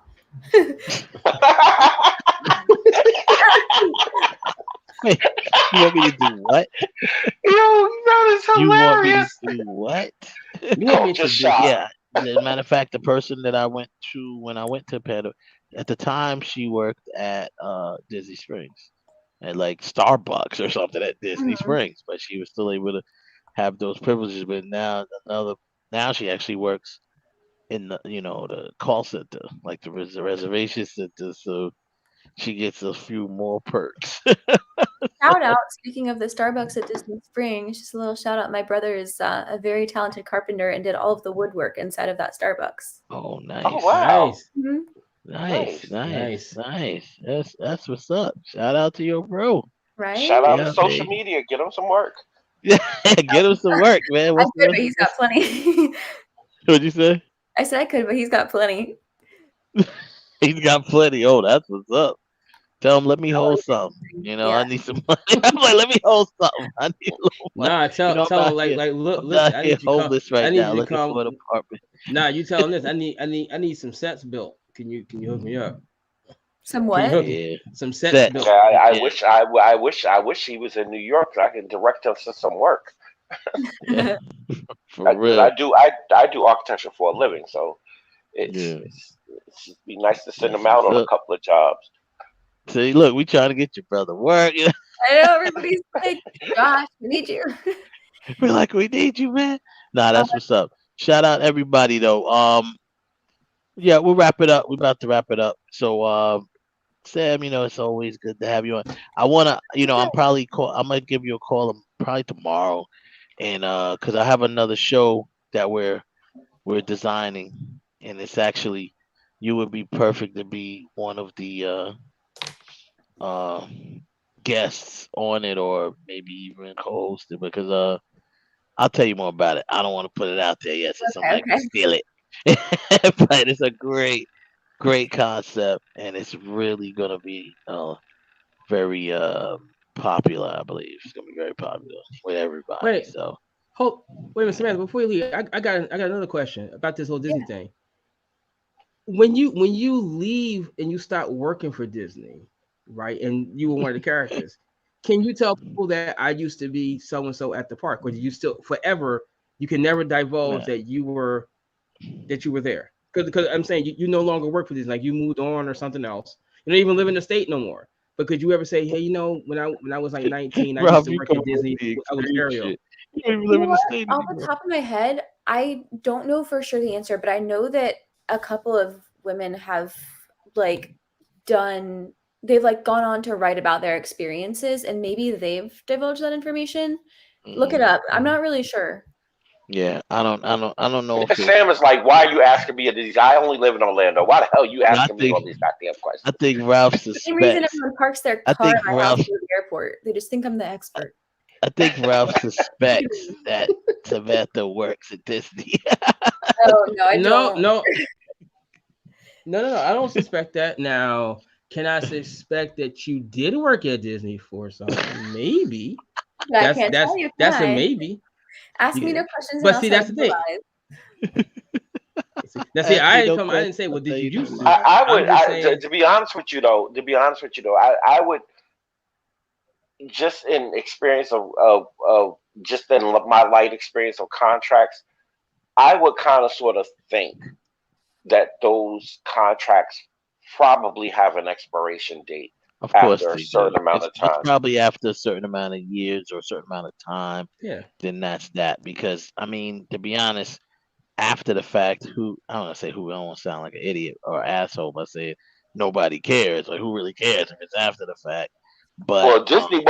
Actually, Disney would care if, in the instance of like what Samantha just said, if there are Disney princesses, the tell all Laura tales of the behind the scenes of my horror story at Disney World, or whatever the case may be, or it could be the opposite. Never heard that yet. We've heard people who's like acted on Disney shows, just like Nickelodeon, that's had their horror stories, but we never actually heard. So that'd be interesting. No, Sam, that might be a good movie. No, I did. I have heard a few horror stories about people being that work in character at Disney, with such as being in the costumes and like you gotta go to the bathroom where it's like Samantha said, where it's so hot and you're on the verge of passing out. You can't take that helmet off, but then you gotta stay there. The long work hours, the working conditions. I mean, I've heard some stories. I haven't heard many, but I have heard some. Look it up on Reddit. Look it up on Reddit, because I know that you can like post and not say your name or anything, and I'm sure there's a thread of like r/Disney horror stories or like Disney employees and people telling like the ways that is Samantha telling on herself? Does she have a Reddit story? You said they all think you work at Disney. I don't. She just lives in Orlando. No. And she hears all of the rumblings. I'm sure she's probably had friends that work at Disney or have worked at Disney. So that's how it is. Like I said, I maybe now that y'all brought that up, I might try to see what I could pull out of a couple of my people over there. So anyhow, shout out to social media, Sam. Everybody, how's your Sam? Is a writer. Please tell us you're coming back too. Yeah, It was yeah, fun having you here. yeah. Thanks. You're I always had a welcome really to good come time. back. You always welcome to come back because we got, as you can see, we talk a lot of shit. But it's we really love talking this film stuff, man, because it's a lot. It's a lot. It's our love, and this is what we do, right? We're all creators in our own right. So, Sam, if anybody want to reach out to Sam, she is a writer, but remember, yesterday's price is not It's today's not price. today's price. Understand that. Oh, this Jesus. is our mantra Absolutely going into next year. Yesterday's price is not today's price. Okay. No. And we don't work without a contract. What's your social media, Sam? So My people, if they Instagram want to reach is out to you. at snicks_96. Facebook, Samantha Nickerson. That's all the social media I use. I don't do Twitter. Yeah. Yay! Yeah. Well, thank you guys so much for having me on. This was really fun. Thanks, Sam. And I'm gonna reach out to you tomorrow and maybe set you coming. If you have the time, I'd love you to come back. Before the end of the year. One of our shows before we do. We got a couple more left. Well, I'm free Definitely. on Monday nights. So, Yeah. call me around 5 tomorrow. I have a World Cup to watch. Okay, there you go. I will do that. You Cool. have a good night, Sam. Thanks for Good joining night, us. Sam. Thank you for coming out. Yeah. Thanks. Yeah. That was it. So, yeah, man, that's Thank my girl. you. Sam is a good person, man. She's awesome. She's a very awesome person. She I met her in Full Sail. We're both Full Sail alumni. I met her in a class that we did. It was like I don't know. She was actually a month ahead of me as far as like graduation, but she had to retake a class or something like that, and we ended up fate would have it, we ended up in the same class, only one class, and then I think I had to do like a peer review on her or something like that. Somehow we kind of made connection, and she took initiative and was like, "Hey, I see you're a filmmaker. Hey, I'd like to, maybe work on set with you." Blah blah blah. I was like, "All right, cool." So when I get stuff like that from people, I test their to see how hungry they are. I test their hunger. So I'm like, actually, I'm doing a music video this weekend. You want to come out and help? She's like, yep. And that's how I was like, okay, right out the gate, you know that she's serious about it. Cause see, what happens is I did that on purpose to see if she'd be like, well, I had plans, blah blah blah. And it's been okay if she would have had plans, and it doesn't mean that I wouldn't have worked with her again, but that really shows more initiative where she's like, you know what? Yeah, I'll be there. You know what I'm saying? And from that point on, she showed up and, we both was in the writing program, getting our masters in creative writing. And then I kind of introduced her a little more to the production side of things and, giving her, some tips on how to just do whatever. She started out as like a PA with us and kind of did a little bit of everything, running around, stuff like that. And then being that she is, uh, what's the word, a Scream. creative writing major. She even did that for her bachelor's. So I'm like, hey, script supervisor. You know what I'm saying? So that was easy. That was an easy call. Hey, you can be the script supervisor, and we just kind of worked on stuff like that. So definitely shout her out, check her out if she's gonna, she's a good writer too, solid writer. Very cool. So yeah, man, this is what it is. I know we had that whole tournament thing going on, but we're gonna be able to wrap it up for the end of the year. So it's what it is. Ralph, let me ask you about that. Do you have Shoot. the final? Well, you don't have the final four because we didn't go through it. Did you do that combination, or did you have time to do that, or Yep. no? Yes, it did. You had time to do the combinations of because it Just was in like case. basically Yep. 16 different combinations or something like that. It's that's what I thought too. It is not. It is actually 8. Eight, It's yeah, eight. because It's it's 8 only different gonna be four combinations. But players. yes, Yeah. they are already done. So once we Mm-hmm. go into it, if we decide to go right from the Elite 8 to the Final 4, we can go right into it. Okay, so that's good. So then we can kind of pretty much make that the show next week. You know what I'm saying? Just kind of knock them out, go into the final, and we can save the final for the last show if we want to. Go from there. Sounds good. Agreed. Yeah, very cool, man. Cool show. Sam's my girl, man. She's funny as hell. I will everybody, thanks you everybody held down in the chat room, Joseph of course. And check us out, of course, if you haven't come through, if you're checking us out later, smash the like button, share it with your friends, and of course, if you haven't subscribe to the channel because we're good, we're dope. So there you go. And Heaven Hollywood's on here. You know what he do? Heaven Hollywood be wilding out here on the IE network. So speaking that, spitting that truth. But yeah, y'all check them out. Also, we're going to be speaking of Heaven Hollywood myself. We're going to be featured in the new Dollhouse, the DMG newsletter or something like that. Yeah, which is really cool. Shout out to Dollhouse Media, not radio no more. It's now Dollhouse Media Group, and India, of course, and Angela and all of them over there. Shout out to them. I appreciate the look, and when that comes out, we'll be promoting that as well. Next week I'm gonna be having some people up here, probably from Playing Dirty, maybe some from Groupie as well. I'm just gonna have a bunch of people pop up and see what happens. We'll go from there, and then we'll finish the tournament. But we're gonna dedicate next show pretty much to finishing the tournament out, and then anything else we'll do interviews. That's it, y'all. That's all I got to say about that in my Forrest Gump voice. Sorry, Kev. In my Forrest Gump voice. That's all I got to say about that. Y'all stay safe. Peace and love. We out. Deuces.